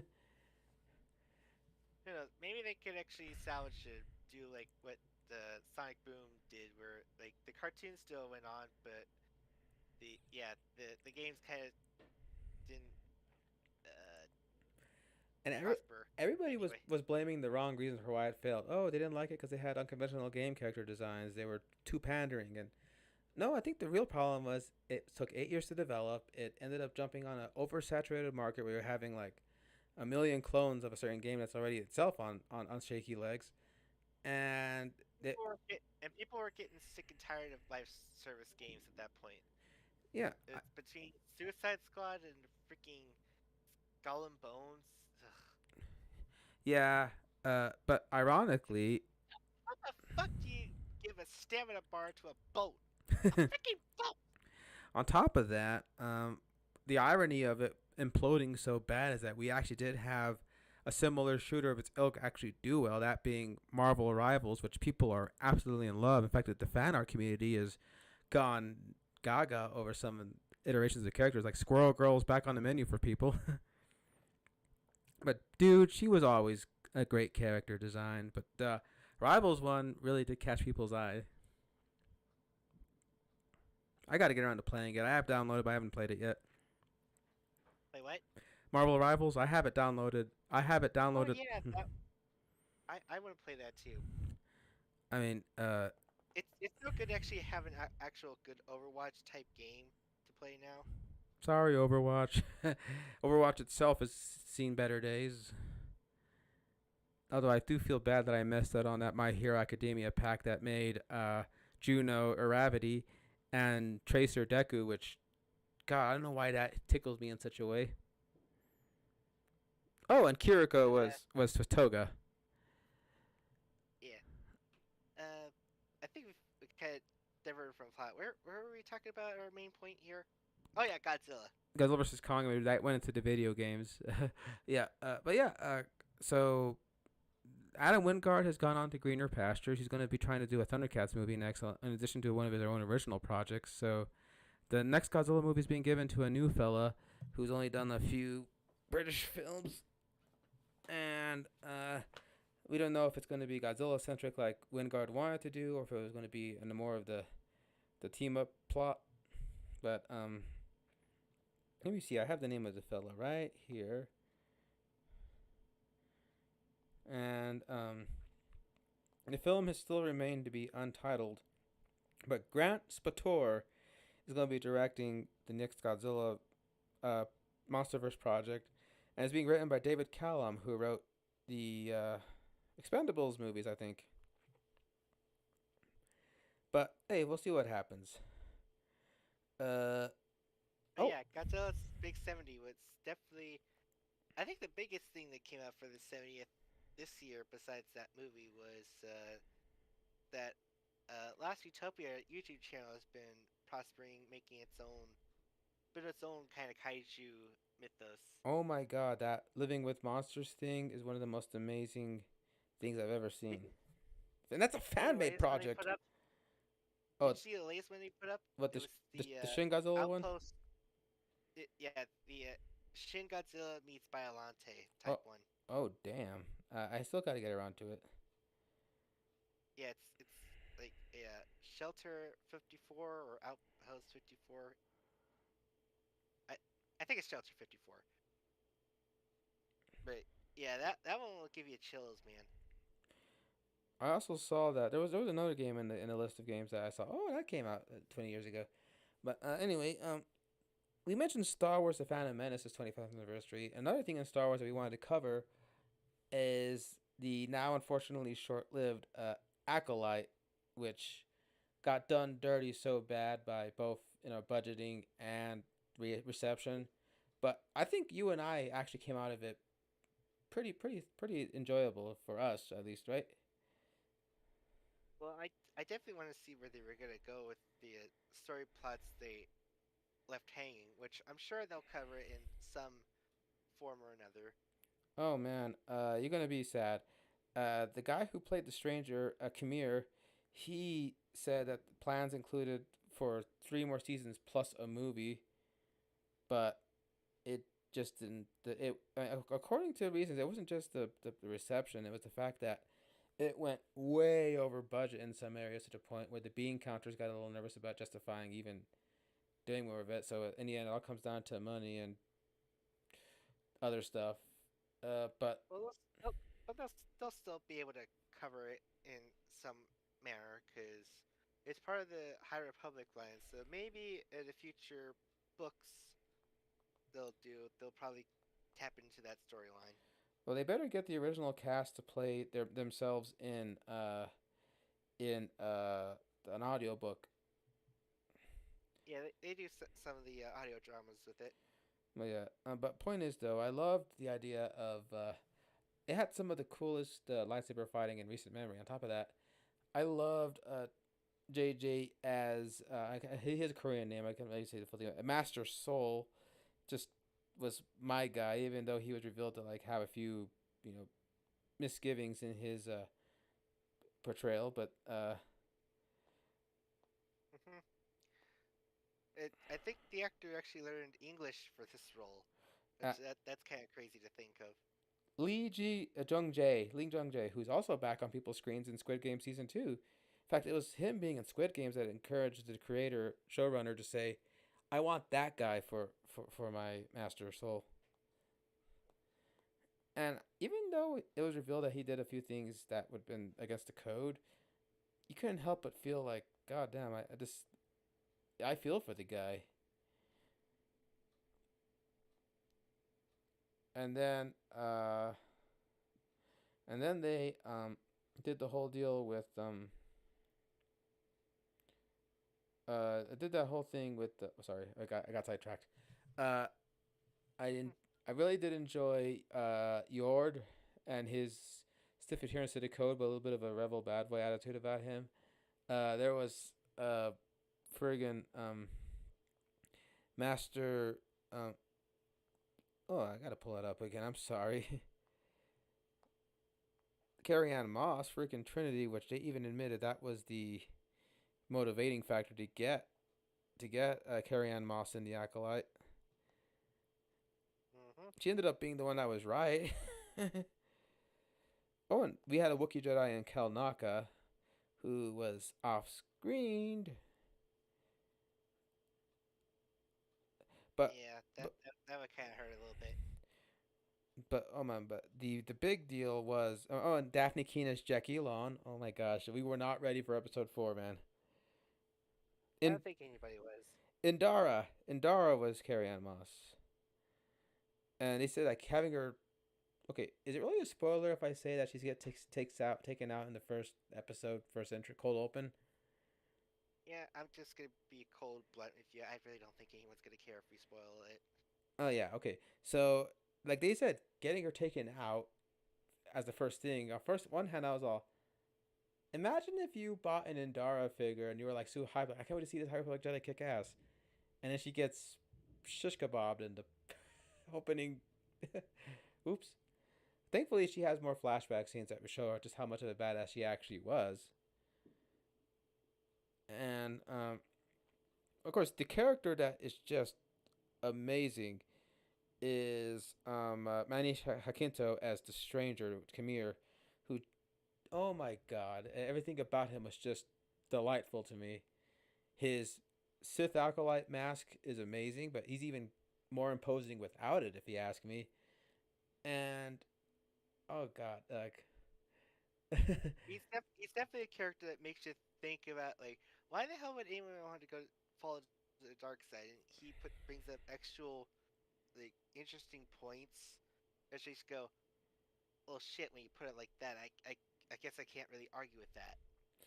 oh, and then there was also that the politics of it was interesting to me when you had like Vanessa Rowe was a grandmaster who's being like you were so happy to see Vanessa Rowe because of the High Republic novels. Yeah, it was kind of crazy to see her as a hard ass here, but hey, she apparently lives up to 100 years, so it's crazy to read her initial debut where she's like 13, 16 in the books to seeing her now as like one of the high council members. But the whole thing with her trying to keep the fact that Jedi's are being killed by a hunter a secret, mixed with this Senator Ray in court, who is a guy who you hate to say it, but he actually has points about the way the Jedi Order runs things. Where you're going, oh damn, I know he's supposed to be the hard ass here, but he does have points. Like the Jedi are too quick to do things on their own, and this and that and that. And it makes you see why the Jedi were the way they were by the time of Phantom Menace, where they're like at the beck and call of Chancellor Valorum and stuff like that. But oh, Daphne Keene as Jackie though, she was so adorable in her bonding with Osha, Amanda Steinberg's character, that when she went like a warrior fighting after the stranger and ends up unmasking them, but not before taking a few puncture wounds, you're just going. I remember we made noises we never usually make when we saw that episode massacre happen. Yeah, that that actually hurt Like I a remember, lot. yeah, when your got his neck snapped that way by with a force thrust, you made a high pitched like gulp squeal I've never heard you make. Like a like I never heard you make a sound like that before, but it just caught you so off guard when it happened. But yeah, I remember the final episode had us on pins and needles, and then we had that whole deal with. Oh yeah, and the seeing the lightsaber actually get corrupted red, that actually just sent shiver down my spine. Mm-hmm. Amazing scene. But yeah, and I guess the fact that they teased Darth Plagueis, that'll always be amusing to me. But people, Yeah. yeah, So sadly, yeah, like I said, it didn't catch with a lot of people. There are people who are ardent defenders of it and love the ideas it presented, but there were some who saw it as an attack on the idea of Jedi when it wasn't actually condemning the Jedi. In fact, it was being virtuous. I mean, it was actually singing the praises of Jedi who actually try to do what the Jedi are thought to do. well, to be fair, the whole show was supposed to be at the tail end of the High Republic, which is starting to get to the Republic that we follow in the prequels and the Clone Wars and all that, where the Jedi were starting to have problems having to keep up with their uh, image, their notoriety with the public to being these defenders and all that. When also some old ways are kind of questioned a lot.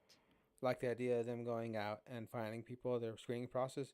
I mean, the irony is that none of this had to happen because uh, even Endara said she has to stay, and Soul was pushing hard for she wants to go. Then it's like, yeah, what do you do? I mean, on top of that, there was the way that the magical clan on that planet saw the Jedi as children nappers. I mean, when you see their tactics, you can't quite blame them for thinking that, even though we know they're no harm. But one bluster led to another, but it did lead to one of the most pants to be darkened moments ever, where Mother Coral, one of the witches, is attempting to like go into a smoke monster form and possess something, and Yord is all like, not Yord, Tobin's all like, you, his mind's been fortified, and you hear the ominous, "It's not him I was looking for," and then you see the Wookiee. You had the biggest oh crap, oh crap when you saw that the Wookiee was the one that was possessed. Ooh, yeah. The So cop. you gotta test that theory that Wookiees can actually pull people's limbs off. Well, we saw what Chewie and Unkar plot, but yeah, um, I think that it'll be an interesting Star Wars project forever because it's one of the few that's not like steeped in like, oh, do you remember this? Remember that? Like some, I love Filoni, but some of his shows really are a big, hey, remember this? I'm like, yes, they. Well, Hmm. it technically kind of did that with the one of the other big controversies. Is like, why is this guy here? He's not supposed to be here. He's good. Him being here is gonna confound the canon. Oh, oh, we talk about Coyote Mundi. Yeah. Yeah, because there was this whole blurb written about how a species is short lived and everything like that. And yeah, I remember that whole deal was saying how can he be the same moon if, or I mean not moon, but whatever. I mean, it was ridiculous. And I'm going, it's based off his birthday being written on a card George wrote for a CD scrapbook back in '99.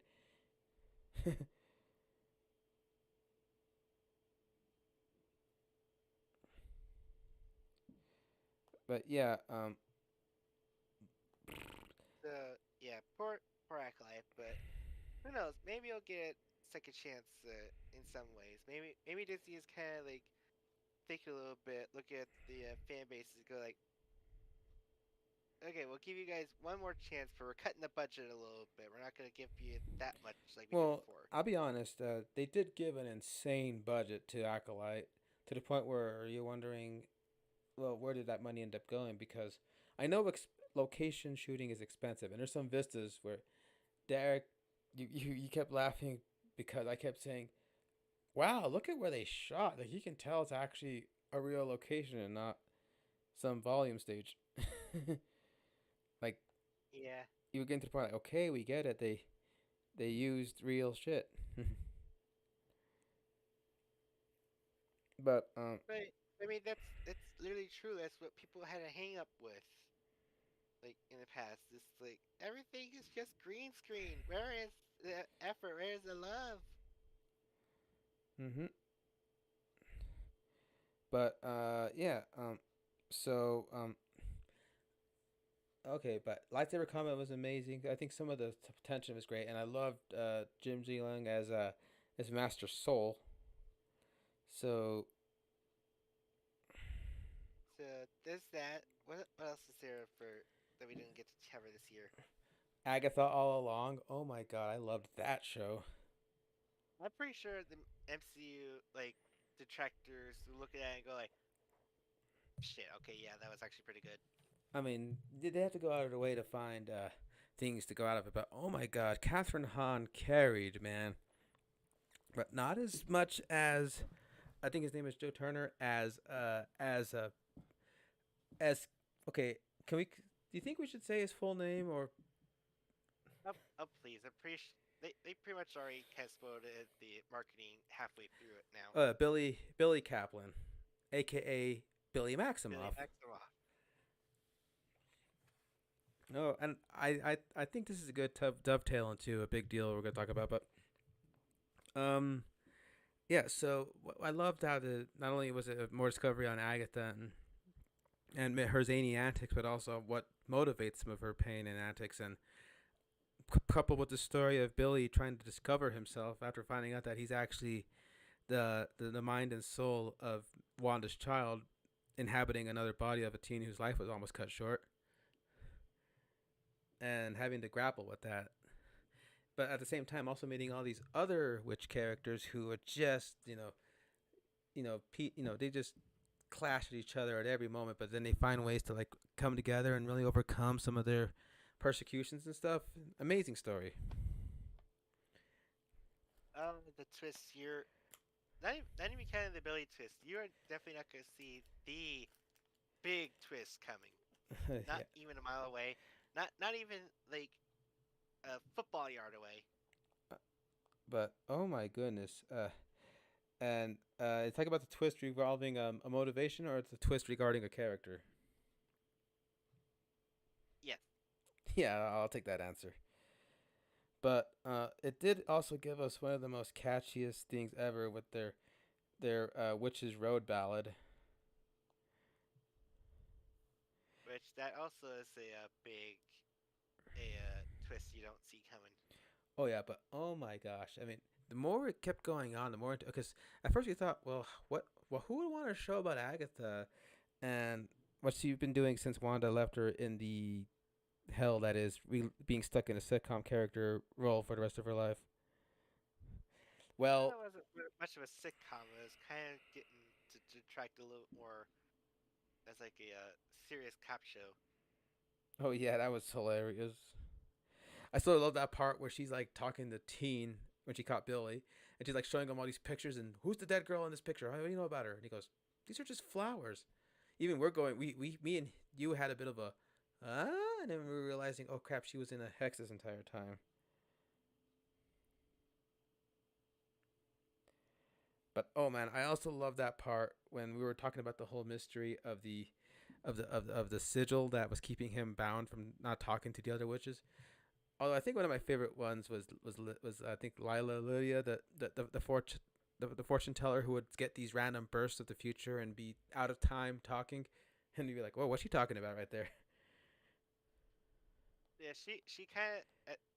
When you watch the show, you kind of think, oh, okay, this is kind of like which is for dementia, arthritis, or something like that. No, she has one of the But best no, episodes. Joe I Locke think was Billy I Maxwell. Yeah. Go yeah, on. I I think the well, Jess, aka the female Peter Parker, TikToker, YouTuber, said that episode actually made her cry. It is a good one. But we also get Double Joe Rupp back again as Sharon Davis, aka Mrs. Hot in one division. Oops. And then she dies.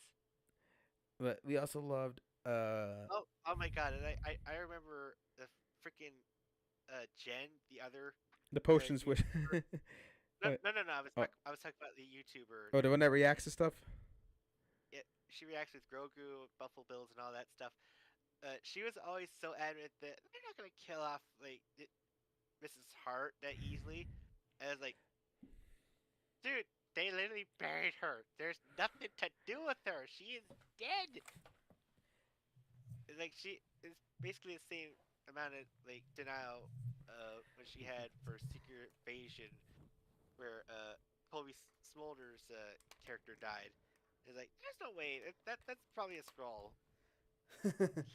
But oh And it's yeah, like, oh Chen, how many times do you have to tell you stop trying to be invested in characters so you have a nice attachment to, and just accept that we're killing them off. I mean that always. I mean I remember we were watching Doctor Who a couple of times, and I would see some side character in something, and you would have to tell me, "Don't get attached," and something very very horrific would happen to them, and you go, "I told you." But yeah, so Lilia was the fortune teller, and we had, oh, I think your favorite character was Alice, the one who started off as a hot topic guard when she's actually the protection witch and everything.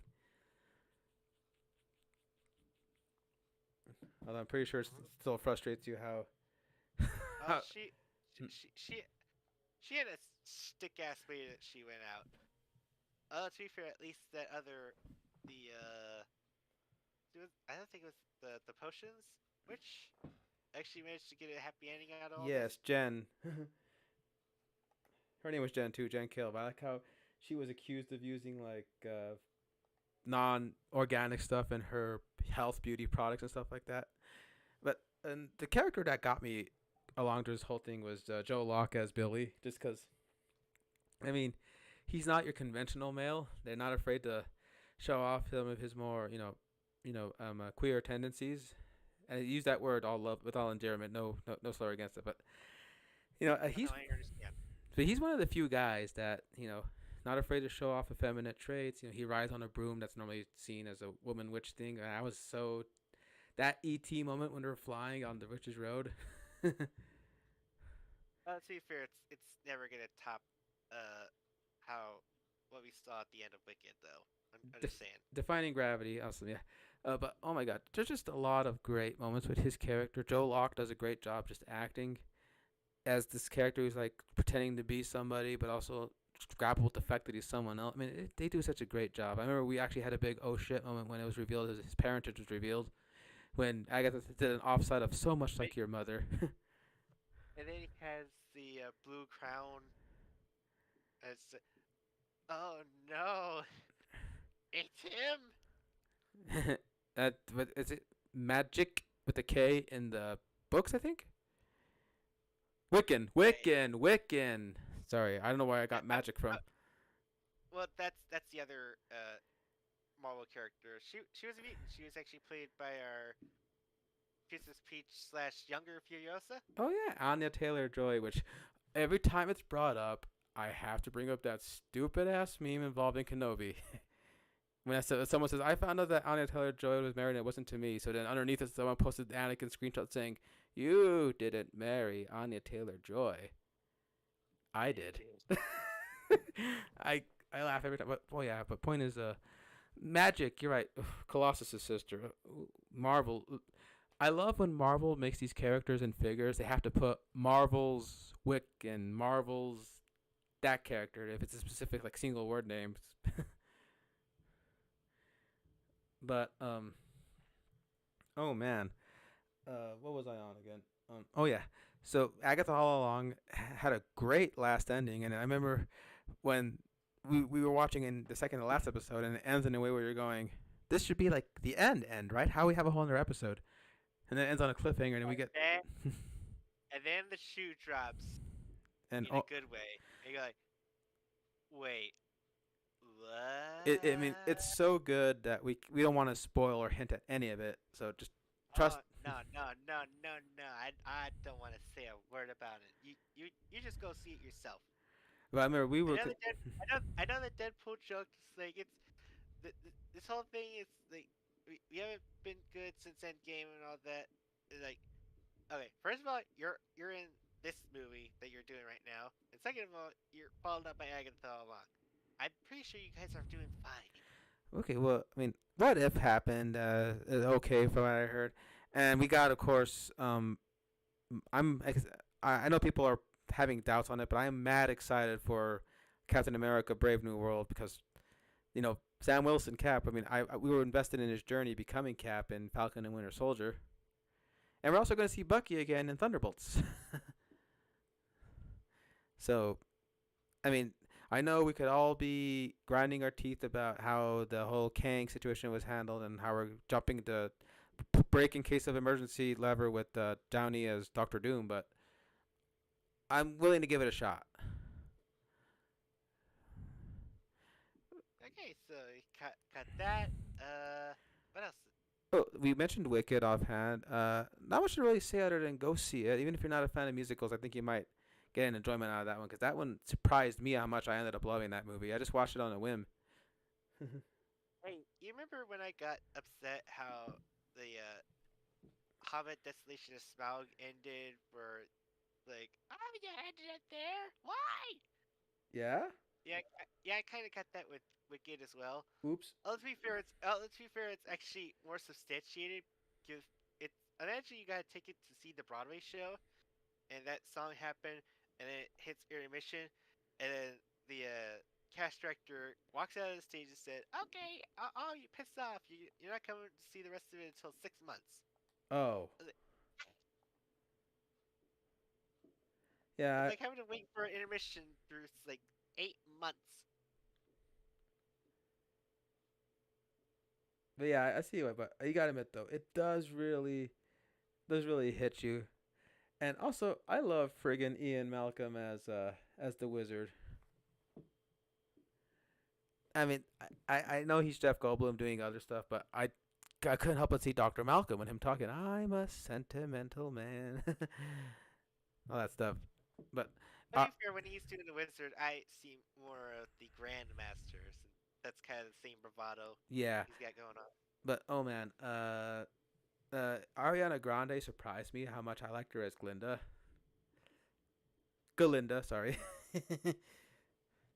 But Cynthia, Cynthia, the Alphabet's actress just hits you home, man. Like I thought, man, this must really be the year of the witch because we had witches in Acolyte. We had Agatha all along, and now we have this amazing, backstory with Wicked. And I love the fact that they snuck in the original, cast leads as cameos during that scene in the Emerald City. Yeah, I had to ask one of the different servers, like, are those two the original? Because like they have this kind of exchange where they're like looking at each other and it's like kind of like this got acknowledge. And I swear to God, I could literally hear Elsa singing. And I was like, are they them? Are those the two? Because I know Adina Menzel played Alphaba in one of these things. Yeah, so having her there, and I had seen her perform live doing Let It Go, so I recognized her face. When I saw her as one of the Emerald City people telling the story to Alphaba and Glinda, I'm like, oh, I get it. And had the original Glinda play, snap, actually seeing like Ariana Grande for a second, like hit home that yeah, these are the two originals. But yeah, you're right. It all builds up to an amazing sequence with the whole ending of you know. Defying Gravity, which I literally cried at because it was so goddamn beautiful. On top of that, I mean, Ah, this is going to be a sore spot to reference this, but remember that time 10 years ago in a little planet Antarctica where a guy found out from his father who he really was, put on a red cape, and started taking leaps and bounds before finally taking flight. oh yeah, where he actually started to fly. Yeah, they will fall, they will stumble, but they will join you in time. They will join you in the sun. In time, you Oh my help. god! Oh my god! Speaking of Superman, that teaser that they dropped. Ah, I want to see it so bad. But yeah, like I said, the flight with Alphabet kind of reminded me of the first flight in Man of Steel, and oh my gosh, like I said, it's just so well done. I mean, like I said, I went from being like, oh, I might watch this to being like, whole. I was like into it by the end. Those poor monkeys, man. Also, this was the year of the monkey because It was we had the Kong, we had that Black Myth Wukong game, which got snubbed at the Game Awards, but hey, at least Astro. the at least Astrobot won this kooky, fun little cartoony 3D platform one game of the year. Everybody was getting ready to riot if the Elden Ring DLC ended up winning. Like a I would DLC really one. want But yeah, probably good DLC. But come on, we're handing out Game of the Year awards to a DLC. But no, thankfully, yeah. But yeah, we had Godzilla and Kong, New Empire having a whole Empire of Apes, Planet of the Apes, Kingdom of the Planet of the Apes, which was amazing. Oh, Noah, best ape. a wonderful day. But to be fair, I think we did talk about that. We Those thankfully are. we did. Our Romulus was amazing to me, of course, as you know. I'm still upset I missed out on pre-ordering the VHS remake of that. But that I'm always gonna be kicking my butt for that one. I'm sure it'll pop up at a con, probably. Yeah, for like about like what $500 for a VHS tape. Of course, I'm not having Yeah, a make like that. Shut up. but oh my gosh, yeah, Wicked was amazing. Beetlejuice was a surprisingly fun follow up. Man, I actually laughed harder at that than I expected to. Especially one punchline, which I won't spoil, but when it happened, it caught me so off guard I couldn't help but laugh. I think you know exactly the moment. We won't even reference it, but I think you know exactly the moment I'm talking about. The SOL stamp. Uh, oops, shoot. And Oh yeah. what happened? Are we still rolling? Yes, we are. I thought I had to think. Got like 2 minutes until 2024 for my time, but we'll still keep going even a little bit after. But oh my gosh, let's see what else came out this year that we really wanted to talk about. Uh, Uh, oh yeah, but the Superman teaser was amazing.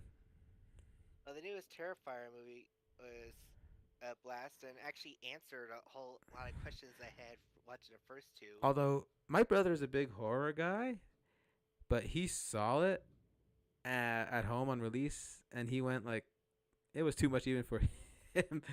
And I went, okay. I knew it's too much for some people. What? I didn't say anything. What? No, my actual brother, my real life brother went to go see it. I know.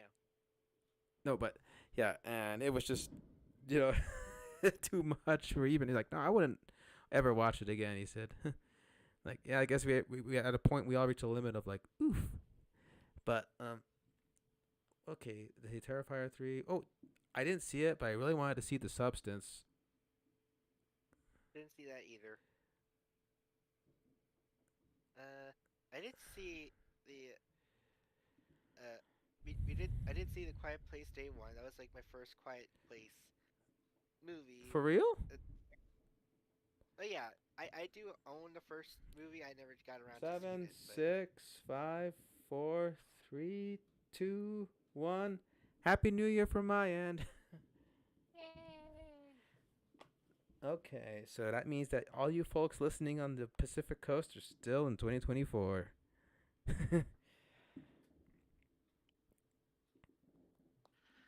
so Okay, so uh uh there is one big thing we want to talk about, but we're actually saving that for a whole review, our first review of the next year proper. 'Cause we were gonna review it earlier this stuff Wednesday. happened. It the Mother Nature is being a bitch. Yeah. But Joker fully to do. I actually did like that one, despite the internet like throwing a shit fit over that one. Did you end up seeing I Joker? did. I haven't seen Joker yet, Oh but I did see Madam Web all the way at the beginning of the year. It's like it's okay, but it kind of gets to be forgettable. oh, Sydney Sweeney as Jessica Julia Carpenter is adorable as balls, man. Yeah, it would be nice to see her in a costume that wasn't only just 2 minutes long. 2 seconds, you mean? But yeah. Um. As being generous. Oh yeah. Then yeah, we started with Madam Web, and then there was Craven. Oh, Venom. Venom had his last dance. That was actually a fun one. Oh man, I actually got emotional at that. That's But that. To be fair, I think that should have been how they closed out their Sonyverse movie. Ending out with Craven, that's kind of like a I feel so bad for Aaron Taylor Johnson, but thank God he had Nosferatu come out, and he's in that one too, which I'm hearing is good things about that Nosferatu remake. I still need to see that one too. I was supposed to. I think I was gonna be seen it Saturday, but things happened. Uh, I discussed it with you, but Yeah, I understand. Yeah, it's it's not as bad as I made it out to be. It's like miscommunication I was understand. all. Yeah, but okay, so there was yeah Craven. No one was Raven for Craven, as the meme goes. Um, the Transformers one was amazing. Romulus, Deadpool, Wolverine, best movie. Which you already discussed. I even drew the thumbnail for that. Oh, 20th anniversary of Spider-Man 2, one of the best Spider-Man sequels still. I mean, we covered that in our web perspective, so watch to that if you want to see how much we love that movie. Also, Exactly. that artist Cosberry did a few amazing what if Spider-Man 2 was animated as like a Treasure Planet style movie. Pardon me. Oh, really? Yeah, and even they did cosplay as Alfred Molina's Octavius and looked pretty dead on. They had the eyebrows for crying out loud. But all right. So we have Sonic 3 to talk about. That'll be our first review, but I think you're all wondering why the heck do I have End of Evangelion iconography throughout this whole video and not touched on Ava? Well, one, I think we never did a formal Ava coverage, which will come one day, maybe for the 30th anniversary of the original Ava. I think I did send you the whole series, but also the final movie came out already. I think I enjoyed the hell out of that one, but I haven't talked about the last rebuild movie, which is now available to own. But no, the reason I'm bringing it up is because I think that this is not only the end of a year, but also the end of an era. In my personal view, we had discussions about this, and I think now is the time to go ahead and talk about it. Where going forward, I don't think I'm going to be calling this movie "Rambling Bros" anymore for a very personal and revealing reason that I'm going to go ahead and give the mic over to you to go ahead and uh, announce. Right. Uh, it's kind of a harrowing thing. You don't really think about it, but you probably it's a lot easier not to kind of give a big spectacle or like have cue cards or practice over and over and over to your blue in the face. But so back in October, I was able to think a bit, and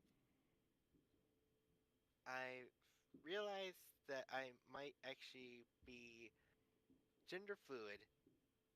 Which, if you don't know what that is, it's basically one of the umbrellas of basically being trans, essentially. So, but in this case, some days I'll feel more on my male side, the others I'll feel on my female side, and then as weeks have passed and I kind of explored a little bit, I have been leaning more towards the feminine side. So, at least for the online persona, I definitely am kind of being more of taking on the identity of Derica, essentially. Yeah, But which is still a dark, still a dark neon, but it's now Derica instead of Derek yeah on here. one of the primary reasons I've been mostly referring to you as Dark Neon the entire way, so I can let you go ahead and reveal this fact. And I still stand fully supportive of the idea because not to get into too much detail, I had a similar experience in the past with someone else that I dropped the ball on very, very hard. So I made sure this time around not to repeat the same mistakes around. And I think you could argue that uh, I did learn my lesson the first time around. So this time around, I was definitely much more embracing that. That's also with that in mind. I was thinking I know we can still be bros about it, and that's just a general term. But I think I wouldn't feel right, especially if you decide to fully commit one day to just keep calling it Rambling Bros. So I figured I might as well just change the name. And we've kind of come up with a good compromise on what we would end up calling this series ongoing. Yeah, I did suggest a name, a different name for it, but you had a seemed to be a better one, I think. Yeah, I ended up going ahead and decided to call it Rambling Nights because it's we do this at night most of the time. It's a nice little. It also almost sounds like nights, like the Knights of the Round, and also it's a nice little callback to to your persona character having the alter identity of Derek Knight, the Knight family. So I figured it'd be a little callback to that too. And we always have more than just us bros talking on this thing. We'll bring my friends over, my sister over, your friend over. So it's like I think making it bros makes it almost sound exclusive. So by doing it Rambling Nights, I think it gives us a little more open room. Wouldn't you say? Yeah, But yeah, so um, like I says, I think going forward, our first Rambling Night review would be Sonic the Hedgehog 3, and I'm looking forward to rewatching it again because we have plans to go ahead and try to rewatch it before. So maybe we'll schedule a ramble right after we have our other view of it. But I yeah, mean, I did schedule a family outing on this Friday, so but yeah. So I mean, we've always been one for trying to make everybody feel welcomed here. And when you decided to, you were approached this to me, you were on pins and needles. You were afraid that it might be met with a big backlash. And when I actually told you, oh, well, wasn't an actual backlash. Just more. I was honestly kind of expecting you to just go, oh, but I've again, I'm fully supportive, and this is not just to get the appearance or atonements for past sins, or whatever. I just generally feel like I have changed the way of my mind of thinking now than I was years ago, and in this day and age, and as we enter a new year, it's always a chance to reinvent ourselves to become better versions of who we were before. And I think we're always going to fall short. It's just a human nature, but those that can actually maintain their footing and rise above their failings tend to soar higher. And I can see that going on for you too. That you're stumbling around in this new vague world of identity and stuff, that you're able to find firm footing about who you really want to be and go forward for the rest of your life. Like we always say that our teenage years are our formative years, but every day, these are the days where someone decides the person they're going to be for the rest of their life, as a wise old man once said. And Yeah, that's that's why I'm saying, we're going to change the show's name. I mean, we could have kept the Rambling Bros level. We could have not even revealed this to you guys. We could have just kept it between us. But I think an honest, open policy is always a preferred one. I think I was the one that kind of like go like, no, you don't have to do that. I'm still have some days where I'm being Derek, but as the weeks kind of went on, I was kind of going like, By the way, you have been really, diving headfirst into the outfit aspect, which makes me laugh, given that you wrote your character persona always being like having to be forced to be dragged to shopping events. Like, oh, do I have to? Whereas the real you is all like, oh, goody, this looks awesome too. yeah, I don't think this is gonna affect that character. He's gonna be still how he does. But yeah, because the funny thing is, like, every time his friend tricks him into a bet or something where he has to like wear a school uniform or anything like that, he always beats with the whole, is there a way I can get out of this? Can I like do your homework for a week or whatever, that kind of stuff, like, just. And then they say, a bet's a bet, and fine, and get all prettied up as Karen, and then end up liking it without being embarrassed to admit that, yeah, they end up liking the makeovers and stuff. But your writing endeavors and coloring endeavors have also grown in the past year. That mermaid comic and that monster comic, some of your best stuff, and I'm sure you're pretty proud to collab with one of the bigger names in the industry. I mean, not, this isn't an industry, but the bigger names of the community, Maybe. with like Grumpy TG. Like, that's just, I mean, that's a, as to quote a former ex-president, it's a big fucking deal. uh, I mean, it's more of like a one way kind of collab where I just kind of ask like, hey, can I use your character here? And like, sure, go ahead. I mean, That's basically how it went. yeah, that's how it starts. As because that's what happened a long time ago when I asked what talented writer in Florida, can I write a story on the side of a happiness thing? Sure, go ahead, and ended up leading me to some of the best friends I've ever had in my entire life. Yeah, same deal with that. Are you catching my alien alarm on the mic? Yeah, I am.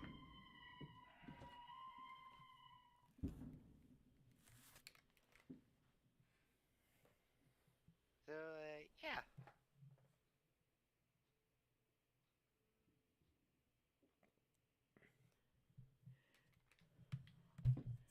you still there? Oh yeah, yeah. Sorry, I'm back. I'm back. Yeah, I just had to turn off my thing because it was everybody in my friend group sending the Happy New Year message. And like I said, my alert text tone is the alien siren from the original trailer. Uh, oh, we're being joined by Drew in the chat. Hi, Drew. American Yoshi for those who know them on Discord and DeviantArt. Oh my god, I think he just popped by because I mentioned it in our chats. So Oh yay. Um, I could he, see American Yoshi. Oh look, it's Drew. They I yeah, think. yeah, he's been a sweetheart with me. On top of that, I mean, you've also became a part of some major communities, which is a big deal going on forward, because in this day and age of uncertainty due to such crazy world events happening and all that kind of stuff, I think now is a better time than ever to come together and say, we'll persevere, we'll prevail. And I also intend to stand by your side in case any like drastic sweeping things are happening. Well, let's see how it goes. It, a lot can happen in a year. Yeah, as the man himself says, we'll see what happens. Like, I swear, you forever ruined that phrase, because literally every answer to a question was, well, how do you think this will pan out? we'll just have to see what happens. You have forever. Anyway, not to get on the tangent there, but it's Uh, I don't know, yeah, but thankfully a lot of us will have day off tomorrow because it's friggin' New Year. yeah, I lucked out in that. Yeah, this damn it. I love that whole bit that the most well-known song in the world is a song no one knows the lyrics to, but they know the tune of it. They should acquaintance be ba ba ba la da. All laying side. I I I mean, way past the I point. know I know most of the words to it, thanks mostly to when the Peanuts did their New Year's special on tape.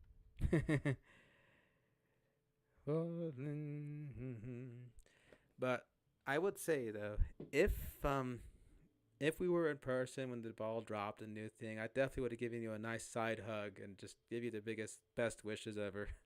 But I guess a virtual won't have to do for now. Oh, you're sweet, bro. Mm-hmm. But what a crazy long trip this has been. What a crazy year it's been. I know we just rambled along, but that's the name of the game. We ramble, and it's we're just talking about what we love, and in a world where people talk about what bugs them, what divides them, what drives them down, it never hurts to just talk about what you like, regardless of what someone says. I mean, Exactly. the only time where that's not acceptable is if you're talking about doing something really really illegal and illicit, like doing terrible things to animals or dead bodies. Like, okay, when it goes to that regard, you might want to get some help. But if you want to Red talk, flag, yeah, yeah. not Sorry, red flag, crimson. but yeah. We're still gonna be the same old chums, just talking about stuff. We're not we're not gonna like derail into conversations about how the economic systems of something have failed, or talk about how this piece of media is actually pro endorsement for something that is well removed from the topic, unless it's part of it. Like if you're talking about Godzilla being anti-war, you're gonna have to bring up anti-war, but uh, that kind of stuff. But we'll just you know keep our head to the ground and just talk about stuff that we like. I think 2025, I already got a few things on my radar that I am just chomping at the bit to get now that we're in the year. Avatar, Ash and Fire primarily being one of them. Superman being another. Uh, the new Nintendo system with the new Pokemon and new Metroid Prime 4. Also, Jurassic Park Rebirth with ScarJo. Like, oh my gosh, she just looks amazing. Although everyone's looking at all the pictures and they're quoting to Gareth, Ian. So, you're gonna have dinosaurs in this dinosaur movie of yours. Hello. I really hate that man. But yeah, Okay, I'm gonna be sending you something that's gonna set off your cute factor. is it gonna be in the chat room? It is. God damn, you know me too well. I'm actually gonna attempt to show it on the stream using this little feature. No, not that one. You Dumbo. No, not you. The the I never. let me see. Will that work? Oops, pardon.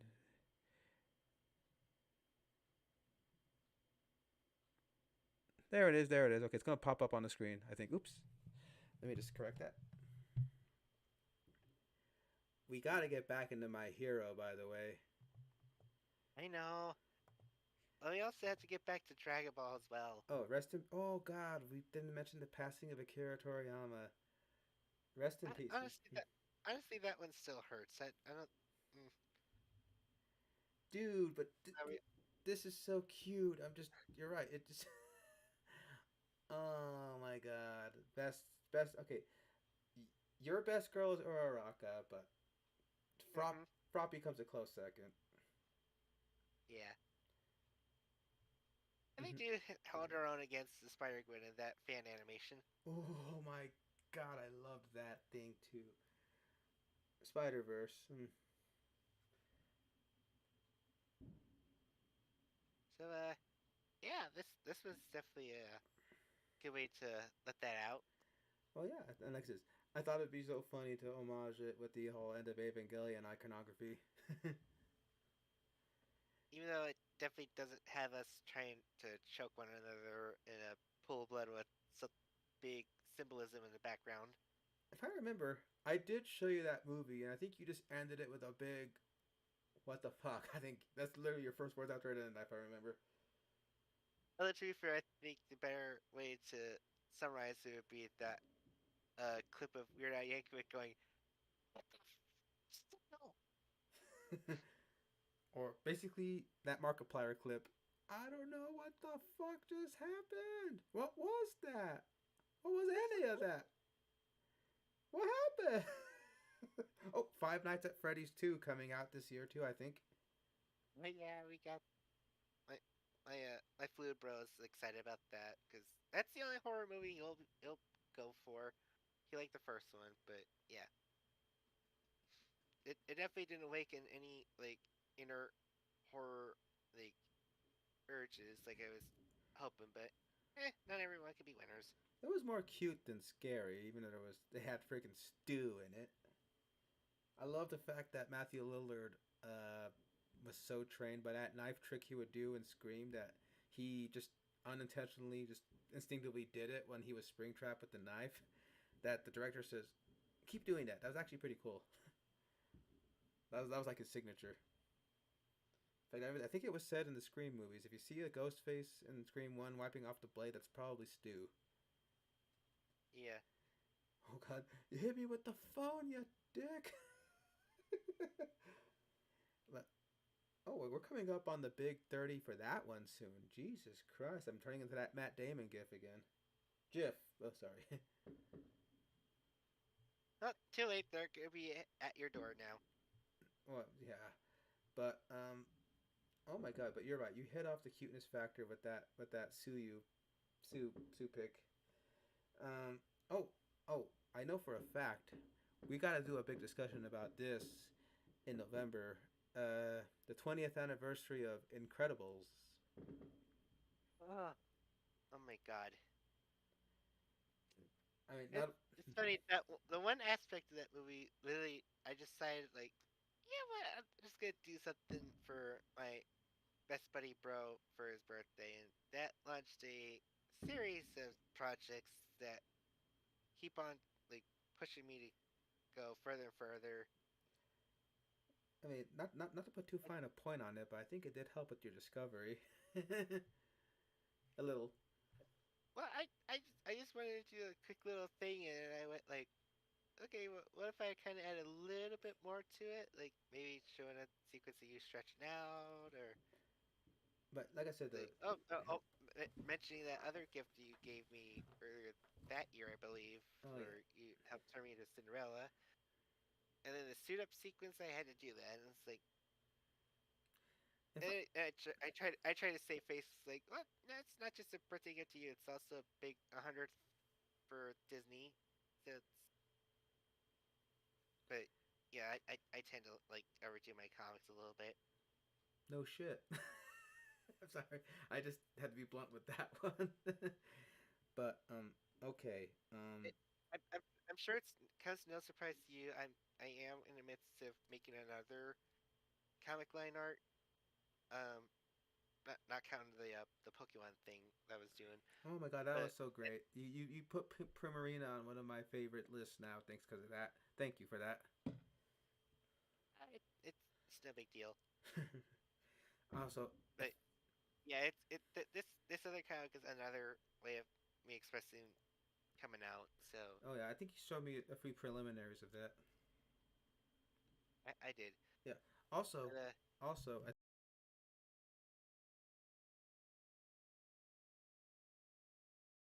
for what you request for this your February. voice is kind of gone. Oh, can you hear me now? Yeah.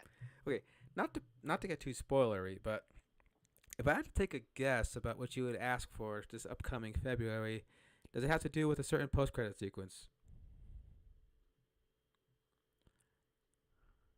Post credit secrets of what? Uh, I'm saying like the gift comic I'm going to make for you. Would I have a guess that has something to do with a certain post-credit sequence we saw last year that drove us out of our mind that we can't talk about yet? I That's. mean, I kind of want it. But you also might want to wait for a finalized design, right? I mean, I'm sure you could peruse around and see like some inspired ideas, or you, I or you could just kind of wing it. But make it a Jonesy original. like we'll see what happens. But if I recall, this year I did for you that Uraraka one, right? You did. Which was That also coinciding with the 10th anniversary of the manga, if I remember. Oh, My Hero ended last year too. The manga. it did. But they are like they haven't finished the anime yet, but they also did announce they're going to adapt Vigilantes, which I'm excited for because I love the Vigilantes manga.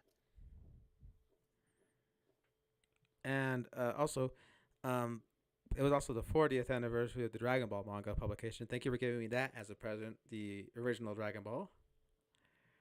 I mean, you gotta have the original. In fact, I Like found. I believe it doesn't end exactly at them defeating Pilaf in that book I gave you, but it's still got like hits all the bells and whistles, meeting Bulma, meeting Yamcha. Like, goddamn, Yancha was respected back then. But damn, if But, that one well, it I don't know. I think Yamcha's still respected, although it's kind of in a weird way where not everyone's trying to do the Yamcha pose. even Superman. Like like like everyone's got to do the Akira slide. Now everyone's got to do the Yamcha pose. Like straight up in the theater watching Sonic, the Superman trailer came up, and when he saw Superman crash, I heard my friend say out loud in the theater next to me, "It's got the Yamcha pose." Oh god, Crypto's gonna be best boy. I can tell you that right now. Crypto's gonna be best boy. And he doesn't have the Dwayne Johnson voice in him this time. Oh, I'm more baffled by the fact Kevin Hart was Ace, which okay, I guess it works, but still, I wouldn't have pegged that. Oh, we're also getting that Minecraft movie that I more want to watch more out of curiosity than anything. The only reason I'm getting curious to that is because the second trailer actually looked like it was edited better. And plus, it talked about it. Like it's not to the same level of like going from trailer one to trailer two like the Sonic movie did, but it's like I might as well just give it a look. Maybe it'll actually turn out to be maybe it'll be like an opposite effect with Borderlands, where the trailers actually looked way more interesting than the final product did. Yeah, I heard it was frustrating,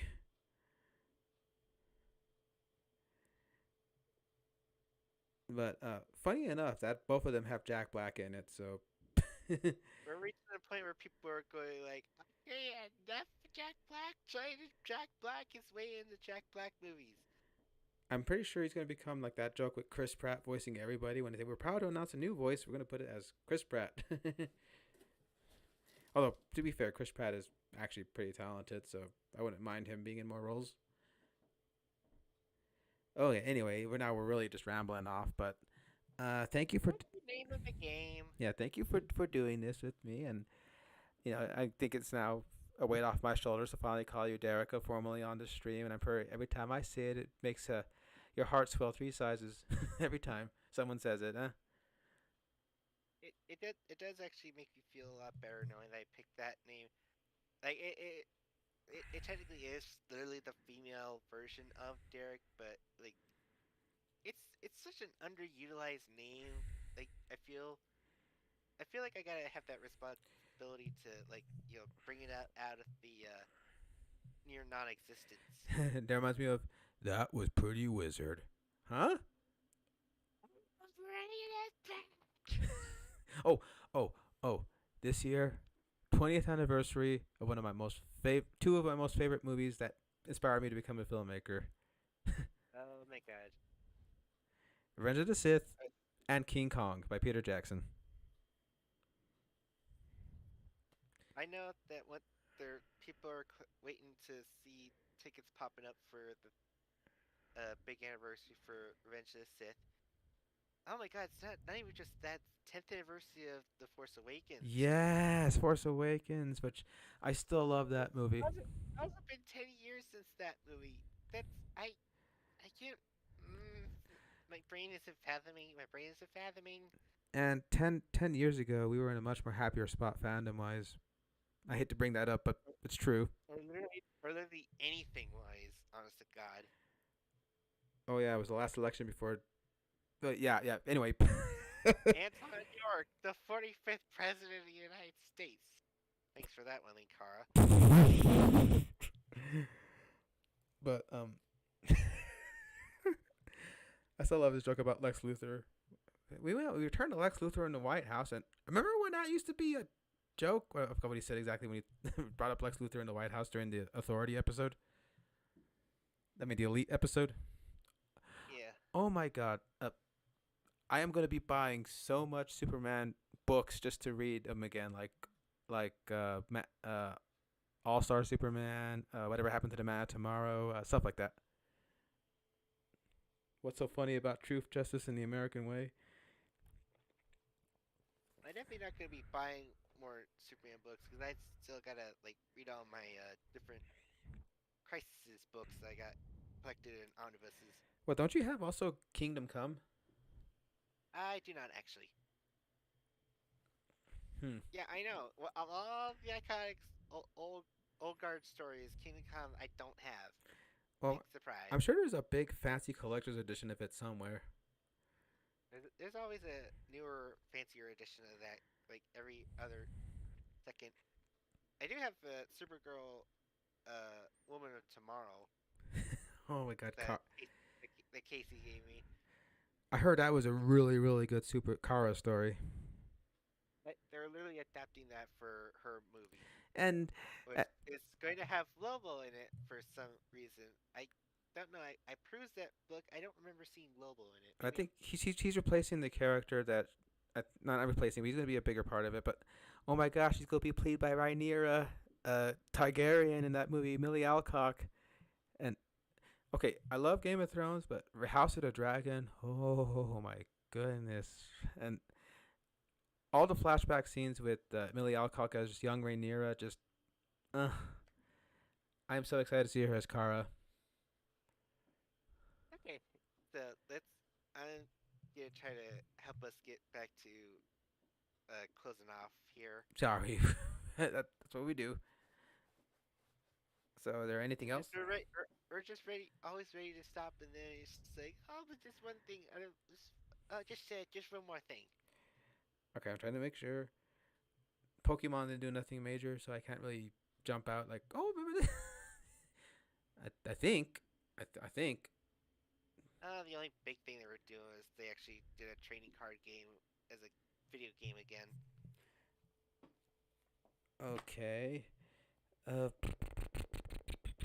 Alrighty then. So, thank you for coming to this, guys. We'll be joining you again when we talk about Sonic the Hedgehog 3 with my sister as a guest. And we'll be under the new Rambling Nights label.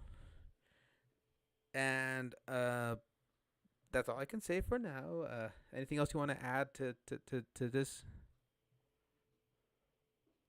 Well, aside from just the Happy New Year and I know 2025 kind of looks like it's gonna be bad on paper, but you know maybe some weird cosmic karma is just gonna like invert things to like okay, so it looks bad. Maybe we could make it be a little bit better. Basically, I mean, I mean, not much. We're not miracle workers here, but we're just gonna try to do something about this. to quote a certain famous Gotham political figure before he got disfigured, the night is darkest just before the dawn, but I promise you, the dawn is Oh my coming. God, you were quoting that thing that during that whole decade. You're like, we're still in the darkness. You're like, where's that dawn? God. All right then. Well, this is It, Johnny. it turns out we've been in Alaska this whole time. Dawn has come up for a long time. Oh, Last of Us season 2. 4. Okay, for real, for real. Okay, this is Johnny Cat 79 signing off with my co-host Erica, aka Dark Neon. Once again, Happy New Year, and we'll see if we gotta go fast for the third time. All right, catch you at the next one.